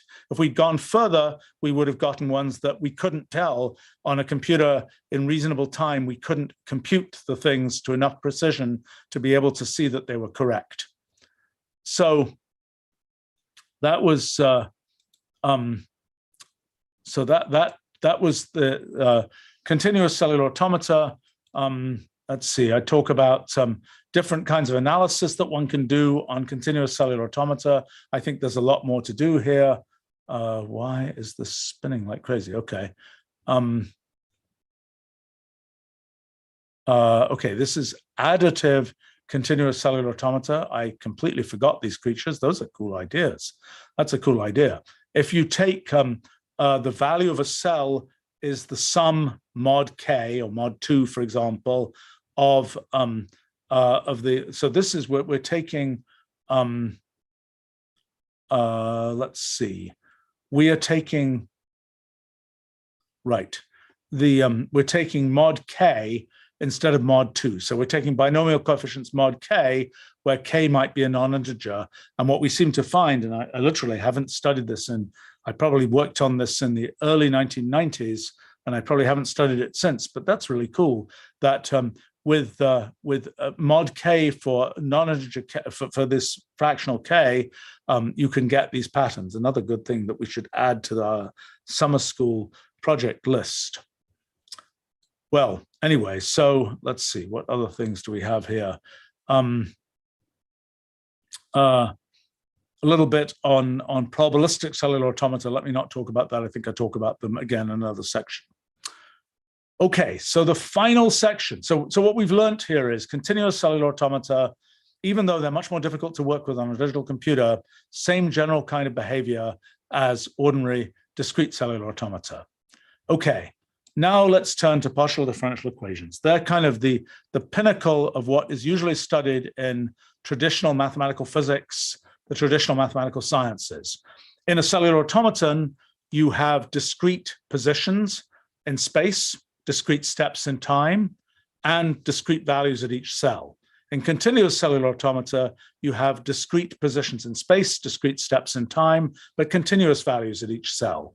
In partial differential equations, you're going continuous everywhere, continuous values and continuous as a function of position and time.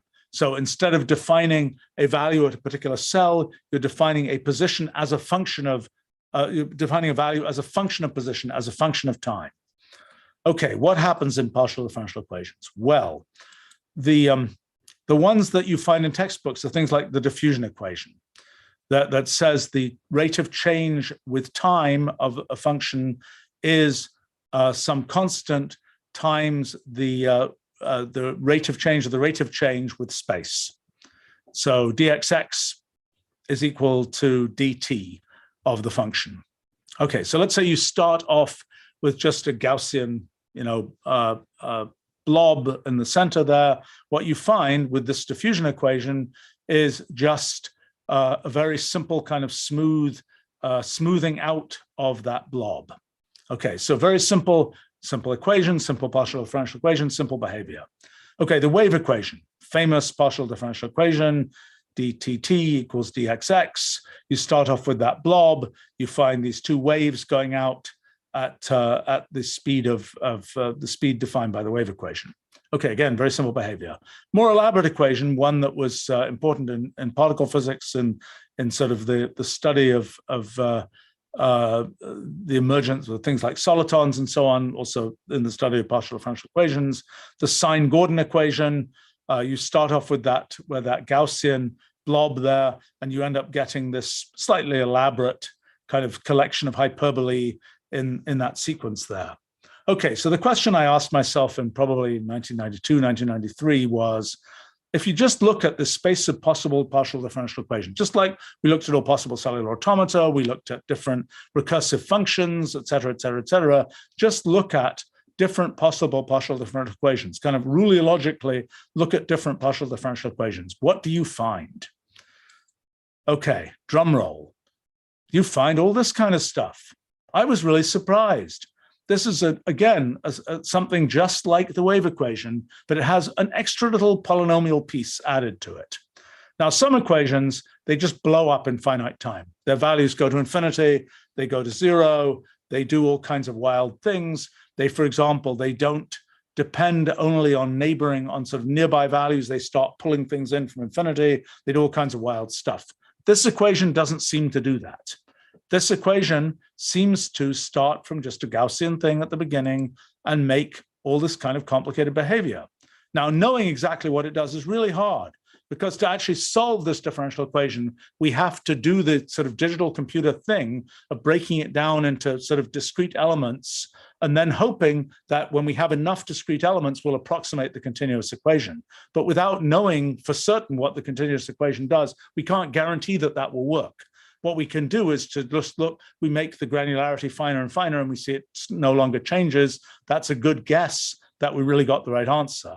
But that's kind of the challenge there. And we've used this equation as kind of a test of our partial differential equation and d-cell function ever since it appeared in the NKS book. But still, very little is known about this equation. So, for example, the background to this equation, that is the sort of background, you could see kind of waves in the background there of kind of progressive background there. Those waves in the background, we can compute what those are. They are determined by a Jacobi elliptic function. But if you say, well, what's happening in the main event, in the main part of that system, don't know anything. And I have asked many PDE experts over the course of time. Nobody knows anything. Too hard. Come back next century type mathematical question. Now, there are various properties that equation, you can prove that it will never go to infinity in finite time. It has some kind of Hamiltonian type form that allows you to prove that. So we know it doesn't blow up, but we don't know much else about it. We don't really know what can be said about it. I talked in this section about numerical computation of PDEs when you make things into discrete, sort of, you try and cellular automatonize the PDE, there's this thing, the Courant condition, which is sort of a phenomenon in numerical analysis, which if you're sort of outside the zone of the Courant condition, you're seeing mostly cellular automaton-ish behavior rather than PDE behavior. You see this checkerboard, for example, forming rather than the correct diffusion behavior. Okay, this is about my PDE. Yeah, that's so in the years since then, I have looked at PDEs occasionally again, I found ones that are similar to mine, but not. But really, this is the quintessential sample of a complicated nonlinear wave equation. Nonlinear wave equation has a simple formula, but a simple partial differential equation, but very complicated behavior. What's going on here? We don't know. Now, let's see. I think there are a couple of other things that I discussed here. I thought, I talked about, yeah, this is a complicated thing in higher dimensions, but I thought there was a section here on a couple of other differential equations. Humph. Where is it? Oh, here we go. No, this is about nonlinearity. That is, if you have a combination, like in the wave equation, you can combine two waves and they just cross over. In something like the Sine-Gordon equation, it's more complicated. In my equation, it's a big mess. There isn't linearity. I was looking for some discussion that I have, some other equations, like the Kuramoto-Shevasinsky equation that, other PDEs. Should read my own words here. So these are just other slightly more complicated PDEs which have been studied, the nonlinear Schrodinger equation, the Kuramoto-Shevasinsky equation. These are equations that, like my equation, have sort of more complicated forms, even from simple inertial conditions. But unlike my equation, they are parabolic equations and they pull in information from infinity. They're not just local, they're not hyperbolic equations, which just pull information from the local neighborhood in space. So they're a little bit more complicated to analyze, but they have some of the same phenomena going on. So the basic conclusion here is that even though we're going continuous space, continuous time, continuous values, still the same phenomenon that we had seen before of complicated behavior, even from simple rules. So kind of the big picture here is that's kind of the big thing that we've learned from all these different kinds of systems, and we can study continuous systems instead of discrete systems and so on. And kind of the wrap up for this systems based on numbers chapter talks about the fact that it doesn't matter that things are continuous. It is more difficult to analyze on a computer, but it is still the exact same phenomenon, this fundamental phenomenon that is sort of the core phenomenon of the NKS book, that simple rules can produce complicated behavior. And the fact that that happens not only in systems that we kind of constructed sort of from the beginning computationally, but also in systems that are very much based on numbers and very much fall into kind of the tradition of existing mathematical approaches, for instance, things like partial differential equations. The big surprise there is even with powers of 3 in base 2, even with a partial differential equation, you see the same phenomenon, the Rule 30 phenomenon, which makes it all the more surprising that that phenomenon wasn't seen before. Well, actually, it was seen before. I have a whole list of places where the phenomenon was seen, but the big point was people didn't kind of say, well, what's the significance of that? What's the context? What kind of science does that fit into? And of course, the basic point is it doesn't fit into the existing kind of science. You sort of need a new kind of science to understand a science that's based on studying the computational universe and that's fundamentally rooted in the computational paradigm to understand what's going on in these systems. And that's why the book is called A New Kind of Science. And this chapter 4 is one of the sort of pieces of evidence for the way that that new kind of science works. And it's kind of part of the run-up to what will be later in the book, the principle of computational equivalence, the very general statement about what happens in the computational universe that one gets from this. And that's, so this was sort of a stepping stone towards that, as well as being something that gives a relation to existing mathematical ideas, which is important because it allows one to leverage, in many cases, really significant achievements in mathematics and apply them to studying the computational universe and to this new kind of science. So that's what I had to say about chapter 4, and I'm happy to try to answer questions about chapter 4. In a different, next time we'll be talking about chapter 5, which is 2 dimensions and beyond. All right, let me take a look at what questions we have here. Okay. There's a comment here about recursive functions, and these are like time domain. The comment was that they're like time domain signals. What happens if you go to the frequency domain? What happens if you do Fourier transforms on those? It isn't as interesting as you think. That's still a big mess. Again, interesting thing to study. I don't think it's particularly natural to do Fourier transforms. I would say doing Walsh transforms, which are kind of discrete analogs of Fourier transforms, a little bit more natural. I'm not sure that I've studied Walsh transforms on those functions, although I guess Walsh transforms are more like from bit patterns and so on. But it would be an interesting thing to do, not something I've really studied much.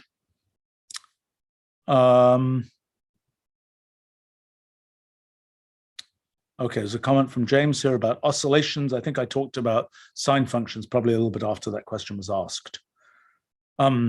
William asks, do numbers have intrinsic complexity? Are certain numbers more common than other numbers? Good question, interesting question. That's kind of the algorithmic complexity of a number.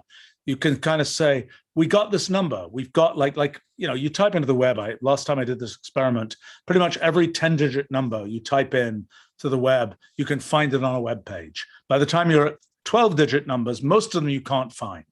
Only some 12-digit numbers are famous enough to appear on a web page. What determines which numbers appear? The 10 digits.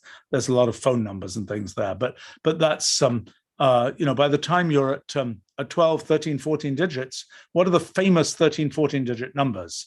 In Wolfram Alpha, you type in a number and it'll try and tell you what it knows, what's special about that number. And we were going to have this integer base that was kind of a database of special things about numbers. And that's kind of related to this question of how do you have a number that is easy to make? It's special. It's 2 to the whatever plus 3 to the whatever, or there's some simple formula for the number. Now, of course, there's a trade-off because as the generative formula gets more elaborate, it kind of becomes eventually a put-up job because you've got a generative formula that basically is the number, but you're calling it, the foo function or something, but it just generates that number. So it's a complicated trade-off. In Wolfram Alpha, when you type in a floating point number, we have kind of an elaborate set of criteria that we use to determine what kinds of things, it gets an algebraic number gets some number of points, something involving pi's gets another number of points, something involving Bessel functions, another number of points. We actually did a big survey of mathematical functions and how often they appear in the web literature to try and get a sense of when you see a Laguerre polynomial or something, how does that, how much information content is there in that relative to a multiplication by 7 or something? And so we try to trade those things off in giving sort of the formulas that are the simplest formula that approximates this number. But so this question of which integers are the popular integers, that thing about operator systems and numbers generated by operator systems, when we generate these trees and we say, how do we make numbers with these different functions on the nodes of the tree? That was trying to address this question about sort of how algorithmically complicated are numbers. I looked at that question again in connection with combinators a year or so ago, generating integers with combinators and asking what combinator expressions small combinator expressions generate certain integers. You can do the same thing with primitive recursive functions. There are different generative methods that will produce integers, and you can say with a certain generative method, with a certain language, which integers will be commonly produced. And I suppose that also relates to kind of the observer question for physics. Which integers will we tend to observe with the particular reference frame that we use to study the Rulliad and so on that corresponds to our physics? There's probably a lot more of interest to look at in this question of sort of what are the algorithmically simple numbers and so on. It's a good question. Okay, David asks, what is the empirical evidence in favor of the hypothesis? If the positive integer n occurs in nature, then the positive integer n+1 also occurs in nature. That's an interesting one. So, you can look at different kinds of things, like how many segments does that millipede have? And is there a millipede with one more segment? Well, okay. Another thing you can ask is some molecules, some alkane molecule, the undecanes, the 11 11 long sequences that occur as insect pheromones. What about the 12 long one? What about the 13 one long, and so on? And typically nature runs out of steam at some point with integers. I mean, it's like you look at organisms which had different amounts of symmetry, 5-fold symmetry, 6-fold, 7-fold, and so on. I think there's some 13-fold symmetry things, but eventually you kind of run out. And I think typically the reason that happens in biology, at least, is that you are dealing with something which is sort of, in some senses, a continuous function, and it's going to be sort of chopped into something discrete. And it's like you can have some diffusing chemical, and you can say if its level is above or below this, then make it a separate segment of the organism, and there's only a certain amount of discrimination that can be given. Now, I mean, there are other discrete things, like plenty of things become discrete, like gravity is a thing that makes discrete stuff. It makes stars, it makes planets. It takes a thing that would otherwise sort of be a continuous distribution of stuff, and it sort of forms an attractor where there's a single lump. And so you can ask questions like, I don't know, if we ask the exo solar systems, exoplanets, and so on, we can say, well, our solar system has 8 things that, at least according to human observers, are called planets. It used to be 9 when I was a kid, but now it's 8 that are called planets. And we could ask, and that number seems to be somewhat typical for a star of the size of our sun, et cetera, et cetera, et cetera. In the solar system, maybe we had a different number of planets at a different time. It's evolved to that. We can ask again, that's sort of a discrete number that occurs, but I'm sure it's the case, and I don't think we know yet. We don't know the complete exoplanet sort of inventory for any star. That will be another place where we get discrete numbers of various kinds. But so I think the answer will be, it's an interesting question. I mean, how much does nature, in what situations does nature like count in integers, and when does it kind of lose count? And that's something we should be able to see in our physics project. Everything is discrete, but the observer, that's us, definitely loses count at some point. And we're not counting the individual atoms of space. We're counting this highly aggregated, highly coarse-grained kind of thing that emerges from that. Okay, RBS says that they found 2 elementary CAs that compute 3n+1 sequences. The idea is that the parity bit selects which rule to apply to the configuration. Well, that's interesting.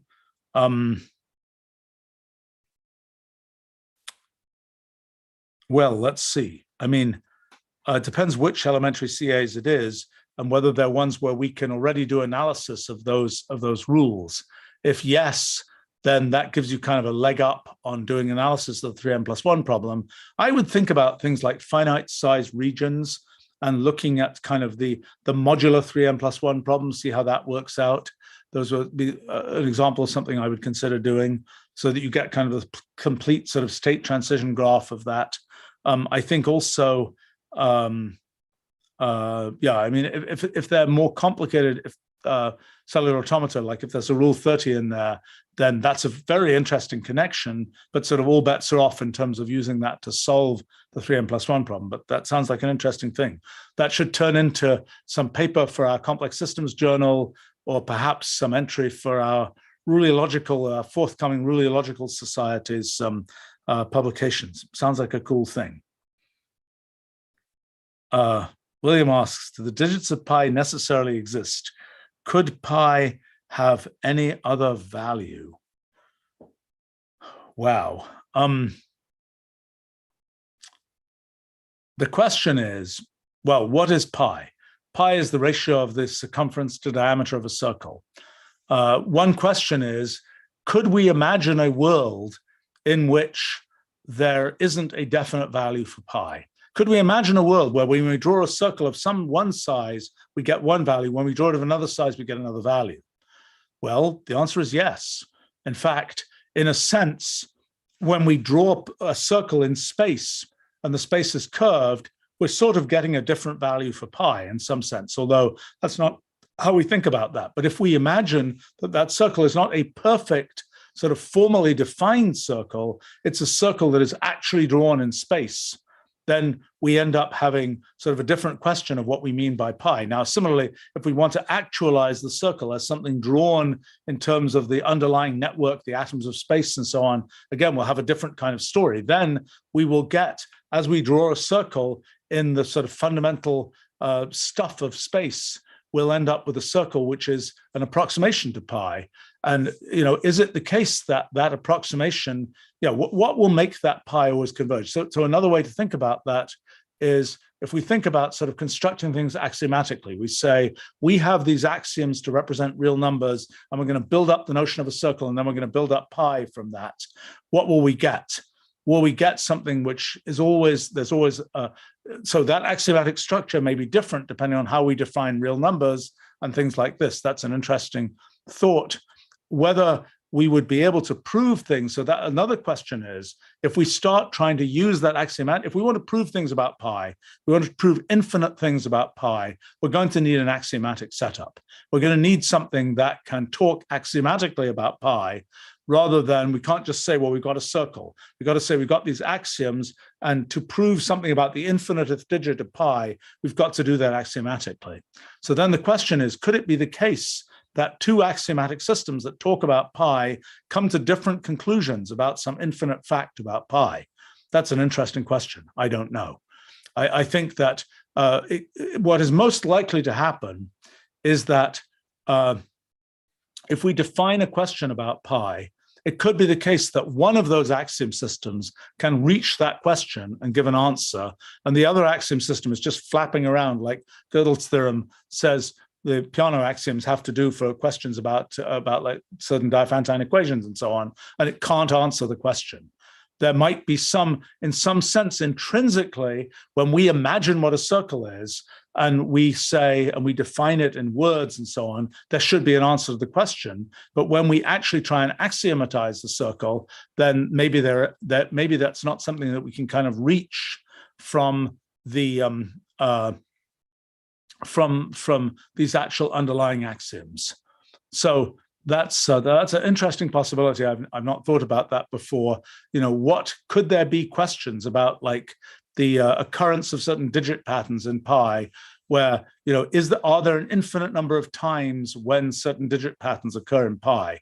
That might be something that a certain axiomatic system from which you can construct pi can answer that, and another one cannot. Now, could one come to different conclusions? Probably not about a thing like that, but there might be things one can set up where, for example, different choices of the continuum hypothesis would lead you to different conclusions about what was true about pi. Maybe something where one's constructing sets from digits of pi or something like that. Interesting question. Okay, RBS asks, why did we digits invent primes? Why did we digits? Humans invent primes, and then end us with all these sort of mysteries in mathematics. Well, we invented primes because people were kind of thinking, what are numbers made of? How do you make up numbers? In particular, the Pythagoreans were thinking about musical harmony and what numbers are in ratios to other numbers. And when you start thinking about ratios of numbers, you're thinking about how do numbers get made from multiplying together other numbers and so on. It was sort of a thing where, given the stack of ideas about multiplying numbers and things, it was a natural thing to come out. At that same time, perfect numbers were also a natural thing to come out. They did not end up being such a rich kind of story in the history of mathematics. Let's see. Dragath comments, why did natural selection select for the prime number patterns being recognizable? Given examples of number recognition in birds and bees and dragonflies, Basically, dragonfly brains appear to do operations we need what quaternions to perform. Well, I'm not as convinced by that, which suggests all numbers are real structures in the universe, which evolution selects for when they're useful for survival. I think, this idea that creature X knows about thing Y because, look, it does this thing that we do by knowing about thing Y. The octopus unscrews the jar, a can or something, and unscrews the lid of a jar or something like this. Or this creature, the cicada knows how many years to hibernate for, those kinds of things. And they're, all of this. We have a way that we imagine, we project how we think about those things. And we know that that involves a certain stack of ideas. But one of the things that comes out of NKS is you often don't need that. I mean, my sort of mantra, the computational animals are always smarter than we are. You say, okay, I'm going to generate Fibonacci numbers. I know how to do that. I've got this iteration. I've got whatever else. Well, actually, there's just some naturally occurring thing, cellular automaton, other simple program that just spews out Fibonacci numbers. You say, how does it do it? We have to go back and you look and you say, oh, that's clever. It figured out a different way to compute Fibonacci numbers. So it's not really the case that our stack of how to understand how things are computed is necessarily the one that has to be used. In fact, a lot of the story of things I've done in sort of ruleology of looking at simple rules and enumerating them and saying what kinds of behavior can they produce, a lot of that specifically produces results where one's saying, gosh, this really simple rule can do this very complicated thing. And it does it in an unexpected way that doesn't go through that whole historical sequence in the mathematics that we know. Now, there's a sort of a question of whether certain aspects of our understanding of things are sort of necessary for our survival in the universe. One of the big surprises in our physics project is the following. From the underlying rules, one would expect computationally irreducible behavior, very complicated behavior, et cetera, et cetera, et cetera. It will be impossible for us to operate, at least the way we do, in a system that was just full of randomness and where everything was unpredictable. We make use of the fact that there are natural laws and regularities in the universe. Now, does the universe intrinsically have those? Well, it has those when you look at the universe in such and such a way. It's like the example I often use is molecules in a gas. If you look at them at the level of individual molecules, lots of very complicated things are happening. But if you look at the aggregate of all of those molecules, you can conclude simple things about pressure and temperature and so on. And it's because we care about the things in the aggregate. If we were little critters the size of a few molecules, we'd be bashed around by these molecules all the time, and we care about what happens at the level of individual molecules. But we're not. We're pretty big compared to molecules. And so we only care about these aggregate facts. And these aggregate facts can be represented by fairly simple laws that we can then understand and so on. Now, so it's sort of a complicated interplay between the size scale that we find ourselves at, and the sensory apparatus that we have and so on. These are sort of a complicated interplay of those things together with kind of the natural laws and the kinds of mathematics that we build to describe those natural laws. So, and by the way, this big meta-mathematics thing that I've been studying that I'm about to release a giant 250-page document about really talks further about this whole question about the relationship between what is mathematically constructed and what is an intrinsic feature of physics and the stuff underneath physics. But I think the main conclusion is, I mean, in terms of, are these things sort of intrinsic features of the universe? Well, they are intrinsic features of the slice of the universe that we take. That there's a complicated sort of feedback loop of we take that slice because we're built in a certain way, we're built in a certain way because we're on that slice and so on. And I think that's kind of the way that that works. Let's see. William asks, does this, I'm not sure what the this quite refers to at this point, that if two systems can be mapped to each other, they have a representation that is common to both systems by factoring both systems. That's an interesting thought. I don't think it's true. So in other words, what you might have thought is that if two systems somehow have a transformation that can be made from one to the other, there has to be kind of a common underlying factor. So for example, let's say you have two Turing machines and you have a way of encoding the input for one that lands up at being an emulation of the other one. Then the question would be, is it the case that given those two Turing machines, there's sort of an essence of what's going on that is below both of them? I don't think that's the case. I think by the time you're at kind of the lowest level of computation, it is the equivalence between two things does not imply the existence of a lower level thing. When you're sort of scraping the bottom of the barrel of computational equivalence, I think you're just moving, side to side. You're not, everything is based on the same kind of pylons that are holding everything up. At least that would be my impression. It's an interesting question. It's an interesting question what sort of the calculus of equivalences is, and that's not really been studied much. I mean, it's been studied in very specific cases in computational complexity theory. It's not been studied. I mean, so what's known is that things like polynomial equivalence, polynomial time equivalence, that's a kind of thing people study for algorithms or programs. But this question of right down at the bottom of the barrel, so to speak, where you're dealing with the very simplest systems that show computational equivalence, that show things like universality, what are the equivalences that happen between those systems? Unfortunately, finding those systems is really hard, and we don't know that many of them. So we don't have quite as good an inventory of things that we can study. But we probably have at this point the same size of inventory as people had when people were first studying things like NP completeness and so on. So it will be a good thing to study. Another great project for the summer school. Thanks. Brady asks, are integers fundamental? The number 1 doesn't seem like it's made of anything. Oh my, you have to see this post about metamathematics. It's a strange thing. How do you make a 1? How do you make a plus? What really is plus? Actually, there's a giant thing of, let's see what you might make it out of. Remember that you are presenting with a 1. That's a piece of sort of data. But you've also got operations like plus and so on. Let's imagine that you try and make a system where you combine code, operations like plus, with data, things like 1. How would you do that? Well, you can use, for example, combinators. You can use these things like the SK combinators, invented more than 100 years ago now, that are sort of with the first kind of symbolic representation idea that led to universal computation, although it wasn't understood at the time and hasn't been understood that well even since. But that's a place where you can get a lower level representation for both 1 and plus.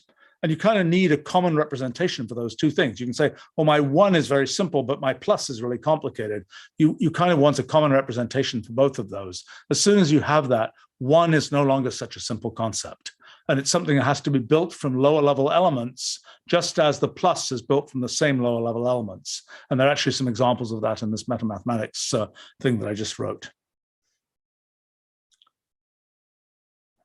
Okay, David asks, is there computational equivalence between solving the Navier-Stokes equations and solving Einstein's equations? I strongly think so, but that will be a super interesting thing to establish.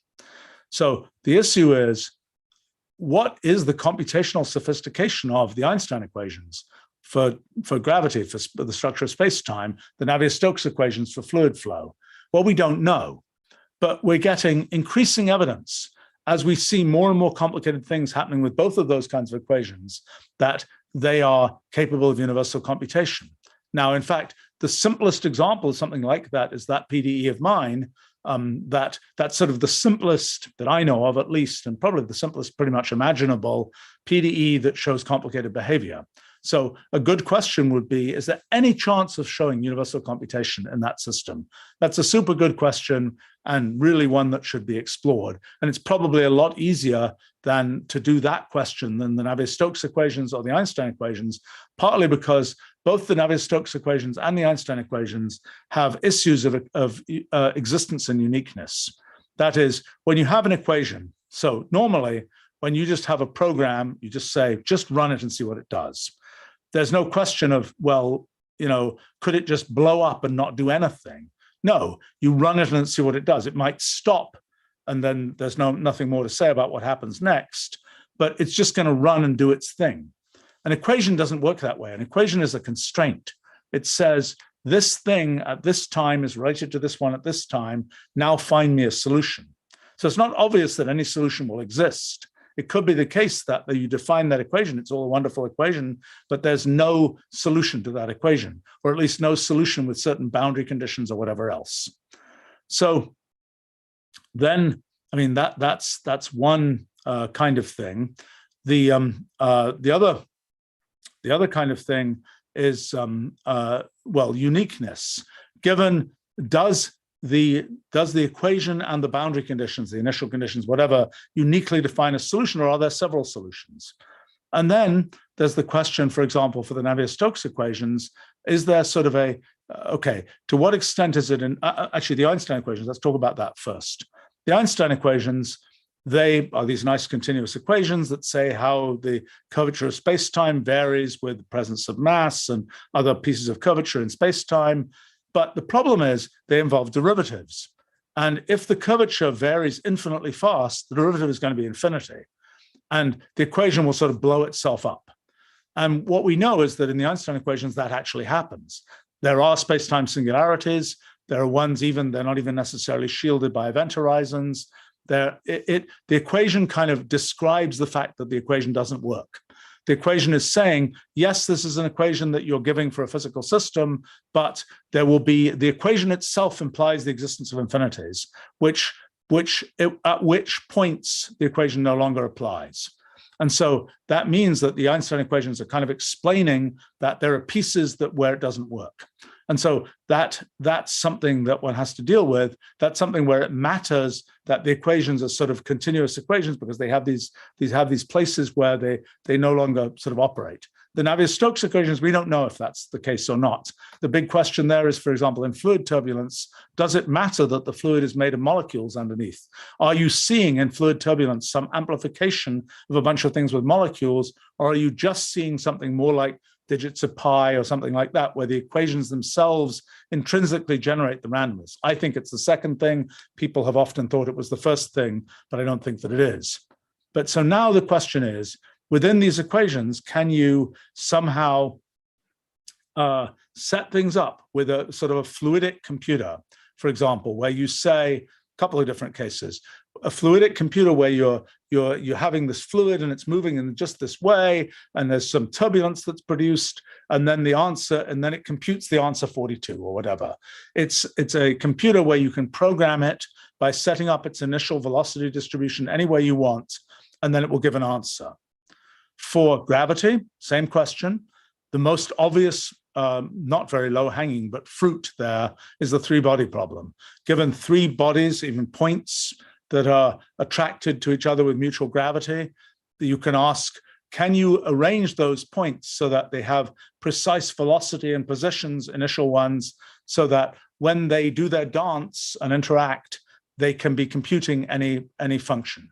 They can be doing what any Turing machine can do, for example. I strongly think that that's possible, but it is something that is a difficult mathematical problem to establish. How do you compile? How do you make a compiler that turns this Turing machine tape into this particular initial condition for the three-body problem?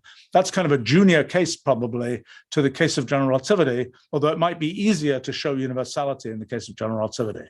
But it is some, now there's some trickiness here because there is sort of some fake universality that you get even in the wave equation, which is a linear partial differential equation. You can say, I'm going to start with a very precisely defined initial condition, then I'm going to run the wave equation for one moment of time, and I immediately get a non-computable answer. That's kind of a fake. It's kind of the wave equation is kind of, maybe I shouldn't get into this, but it's talked about actually in chapter 12. Maybe we'll get to that there. It's in the notes to chapter 12, how this works. Anyway, so I think that both the Navier-Stokes equations and the Einstein equations will show computational, both computational irreducibility and universality, computational equivalence between them.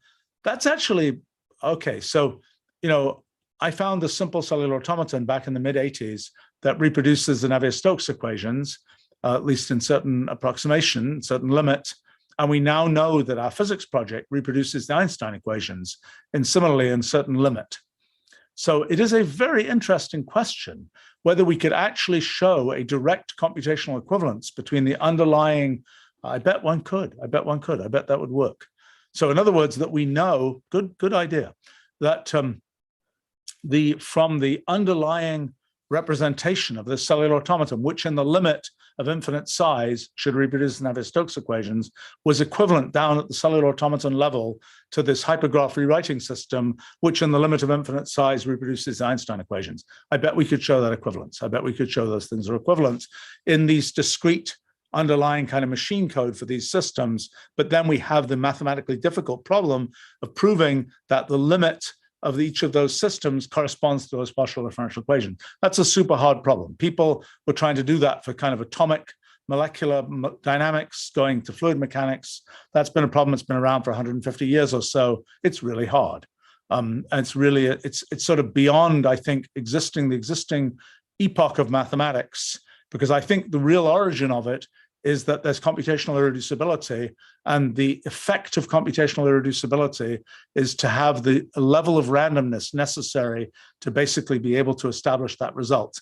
But those things, that sort of pulls together a bunch of computational complexity theory with a bunch of continuous mathematics and so on, and we're not quite there yet. I think the kinds of things we're doing multi-computation perhaps give us a pathway to get to the mathematics that's needed, but I don't think the current epoch of mathematics, I don't think quite has what's needed to do that kind of proof.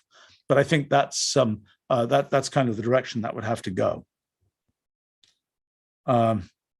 Okay, the cellular automata from RBS's question, Rule 210 and Rule 180. Those are fairly simple rules. Okay, something to play with there. Let me not dive into live experiment here.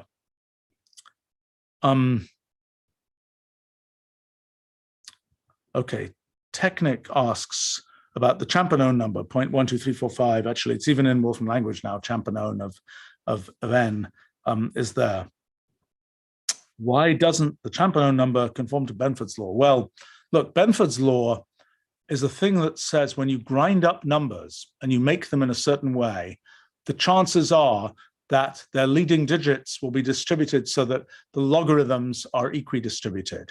And that's because numbers are usually made by multiplying and this and that and the other. Certain operations, it's sort of like the central limit theorem. The central limit theorem says if you take a bunch of numbers and you take the average of those numbers, then chances are the distribution of those averages will be the normal distribution, the Gaussian distribution. There are exceptions, there are footnotes to that say, well, if those original numbers have unbounded variance in their possible values, that won't be true, et cetera, et cetera, et cetera. But otherwise, you take 5 numbers, you take their average, you have a very good approximation to the normal distribution. So that's kind of my understanding of how Benford's law arises, that typical kinds of computations that you do on numbers, typical ways to, the typical way that you think about how you take from, for example, from the natural world, you say this thing could have any value. Its value could have any value, but now we break it into a value that will be something times 10 to the power whatever. We're breaking it into these decades that will end up being the sort of equidistribution in the log. And so I think I think it's not something that you can expect to be true of sort of number theoretically created numbers. For example, it's not true of the primes. It's true of numbers that were generated in certain kinds of ways. It's a little bit a central limit theorem type thing. I think it would be interesting to study when it works and when it doesn't. It's a common thing used for sort of accounting checks and things. Does this, or people reporting COVID cases or something. If the numbers don't follow Benford's law, they're probably fake. And that's a good first approximation, not always necessarily true, but that comes because of an assumption about kind of the magnitudes and the sort of sources of numbers. I might say on this, what number is an expected number to produce? Many years ago, for those who are a little bit more ancient, the Pentium FDiv bug. This was, when was it? It was early to mid 1990s. Intel had this CPU chip that had a bug in its floating point division operation, where if you picked particular numbers with particular digit sequences, you'd get the wrong answer. And so in the typical way that in the sort of the I don't know, the shamanistic response to science or something, after that was reported, everybody kept on saying, oh, my spreadsheet got the wrong answer because of the FDiv bug. And it's like, there's a particular sequence of bits that you have to reach that particular bug number, so to speak. And then the question was, which I sort of got interested in actually, right after the news cycle interest in the whole thing faded, people have been asking me about this whole thing, and I only thought of this after the kind of that sort of faded. This is a question of what numbers are common numbers, because are these numbers with the particular bit pattern that fell into this bug with a particular way the circuit was built for division on the Pentium chip, were those numbers that were easy to produce, or were those numbers that were just only going to be produced if you just slam dunk wrote down that number? And so the answer was, they were not, so far as I could tell, easy to produce numbers. In other words, sort of thinking about the attractor basin for those were numbers which if you just wrote them down, you'd have them. But if you said, could those numbers be the natural result of a series of operations that came from something different, the answer was no, not really. So that's sort of a practical use of this question, and it sort of relates to things in software testing and so on.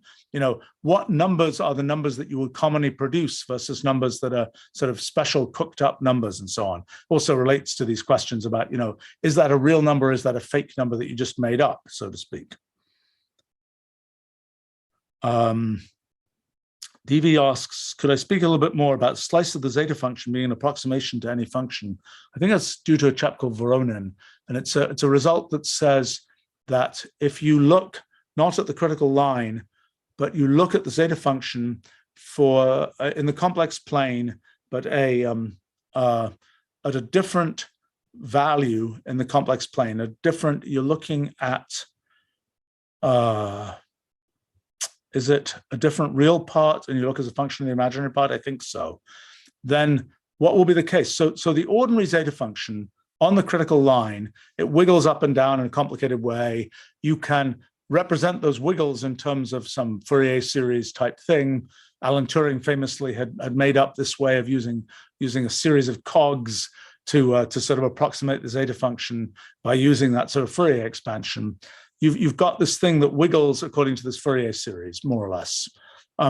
Now, if you go to a different place in the complex plane, as I recall, you get sort of a different series of, you get different coefficients, so to speak. It doesn't have the Riemann hypothesis properties. It has the property that you can, by picking where you go, you can have essentially determined the digits of, you kind of determine the coefficients that you'll use in that sequence, or the polynomial terms you'll use.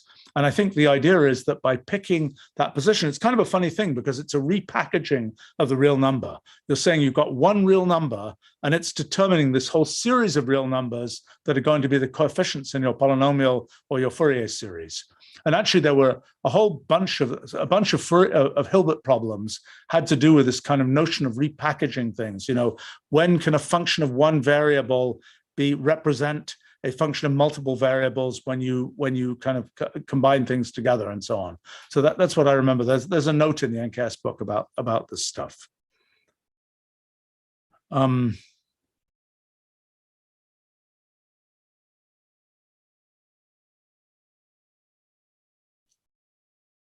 Well, there's a comment from DV here. The Einstein equations are kind of Gödelian in some sense. Yes, absolutely. If you ask the question in the Einstein equations, just like with Turing machines, just like with Gödel's theorem and so on, you can ask the question, what will happen in the end? You've got this whole configuration of masses and gravitational fields and so on. What will happen in the end?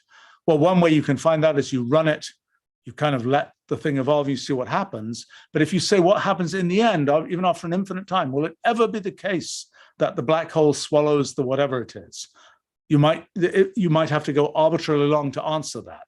And if you then have a proof system that says, I'm just going to make this axiomatic setup that is just going to say, oh, yep, I can just tell you it's going to do this. Because there's no upper bound on the length of the proof, because there's in general no way to reach that thing by that proof system, you have a Gödel's theorem type setup potentially in the Einstein equations. For that to be definitively true, you have to prove universality in the Einstein equations. It's sort of undoubtedly true, but not something that has been formally proved at this time.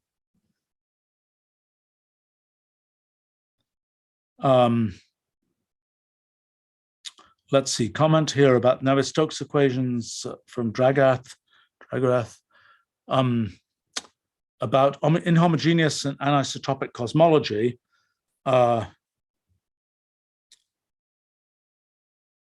Yeah, so I mean, there are particular classes of solutions of the Einstein equations. There's this thing that got called the mixed master universe.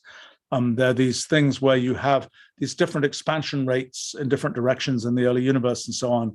And yes, the nice thing to be able to do would be to find some special case, some special family of solutions to the Einstein equations where you could say, this special family of solutions, I just plug in these parameters and look, I've got a Turing machine and here's how it works. We don't know how to do that yet. At least I don't know how to do that yet, but I'm sure it's possible. Comment from William about quantum random number generators. That is a can of worms. That is an infinitely deep can of worms. I think that this question about where randomness comes from, which we'll talk about another time here when we get to chapter 7, and we can talk a bit about quantum randomness then. But suffice it to say that I don't think that that story, the magic of a quantum randomness generator is not as magic as you think. I mean, I tried, actually, Dick Feynman and I tried in 1984 or so to come up with a kind of a quantum-based randomness generator. And it was surprisingly difficult because one of the things that was a very practical point at that time was you measure a bit, let's say with a Geiger counter, you measure that thing, that little quantum effect, and to make it something that we can detect, you have to amplify it. So you've got this Geiger counter full of cascaded crud that came from the amplification of that bit. And so to get another bit that will not be correlated with the first bit, you have to have cleared that crud out. And to clear the crud out and know that you cleared it out essentially requires a thermodynamic process, which sort of confuses where you really got the randomness from. So that's the beginning of a almost infinitely deep can of worms, I would say, in that area. All right, maybe one more thing, and then we should wrap up. I see perhaps something is being provided here. Otherwise, as I say, next time it'll be 2 dimensions and beyond, where the kind of final result is that will lead us into the first appearance of multi-way systems, which have now become such a central thing in our physics project and metamathematics and so on. But that's for next week as we get to chapter 5. So that was it for my discussion of chapter 4. I encourage people to, it's like, get the book. You can even get the physical book. There's still copies of the physical book available. I would just say about physical books that take the dust cover off. It's much better. We should never put dust covers on for bookstore distribution because it's a much nicer object without it. But there are just an awful lot of nuggets that even I sometimes forget that are in the NKS book, and particularly in the notes, and things to explore based on that. And Wolfram language was built to make it possible to explore those things. It's kind of fortunately, it has a user base that's many orders of magnitude larger than 1. But if Wolfram language had been built solely for the use for my use in discovering the kinds of things that are in NKS, I would have considered that a pretty good deal in its own right. It's something where the things, particularly in chapter 4, is a chapter where you can really tends to be like one line of Wolfram language code, and that line of code is usually in the notes, and it's click to copy in the online version of the book, so you can immediately put it into a Wolfram language notebook and start exploring things. And I encourage people to do that. And there are many discoveries to be made there. And as I say, our Complex Systems Journal has published many of those over the years. Other journals have published these things too. As we get our Rule-Logical Society online, that will be another kind of mechanism to have sort of a community for exploring these kinds of things. But anyway, that's it for chapter 4. Next week, it will be chapter 5. So thanks for joining me, and see you another time.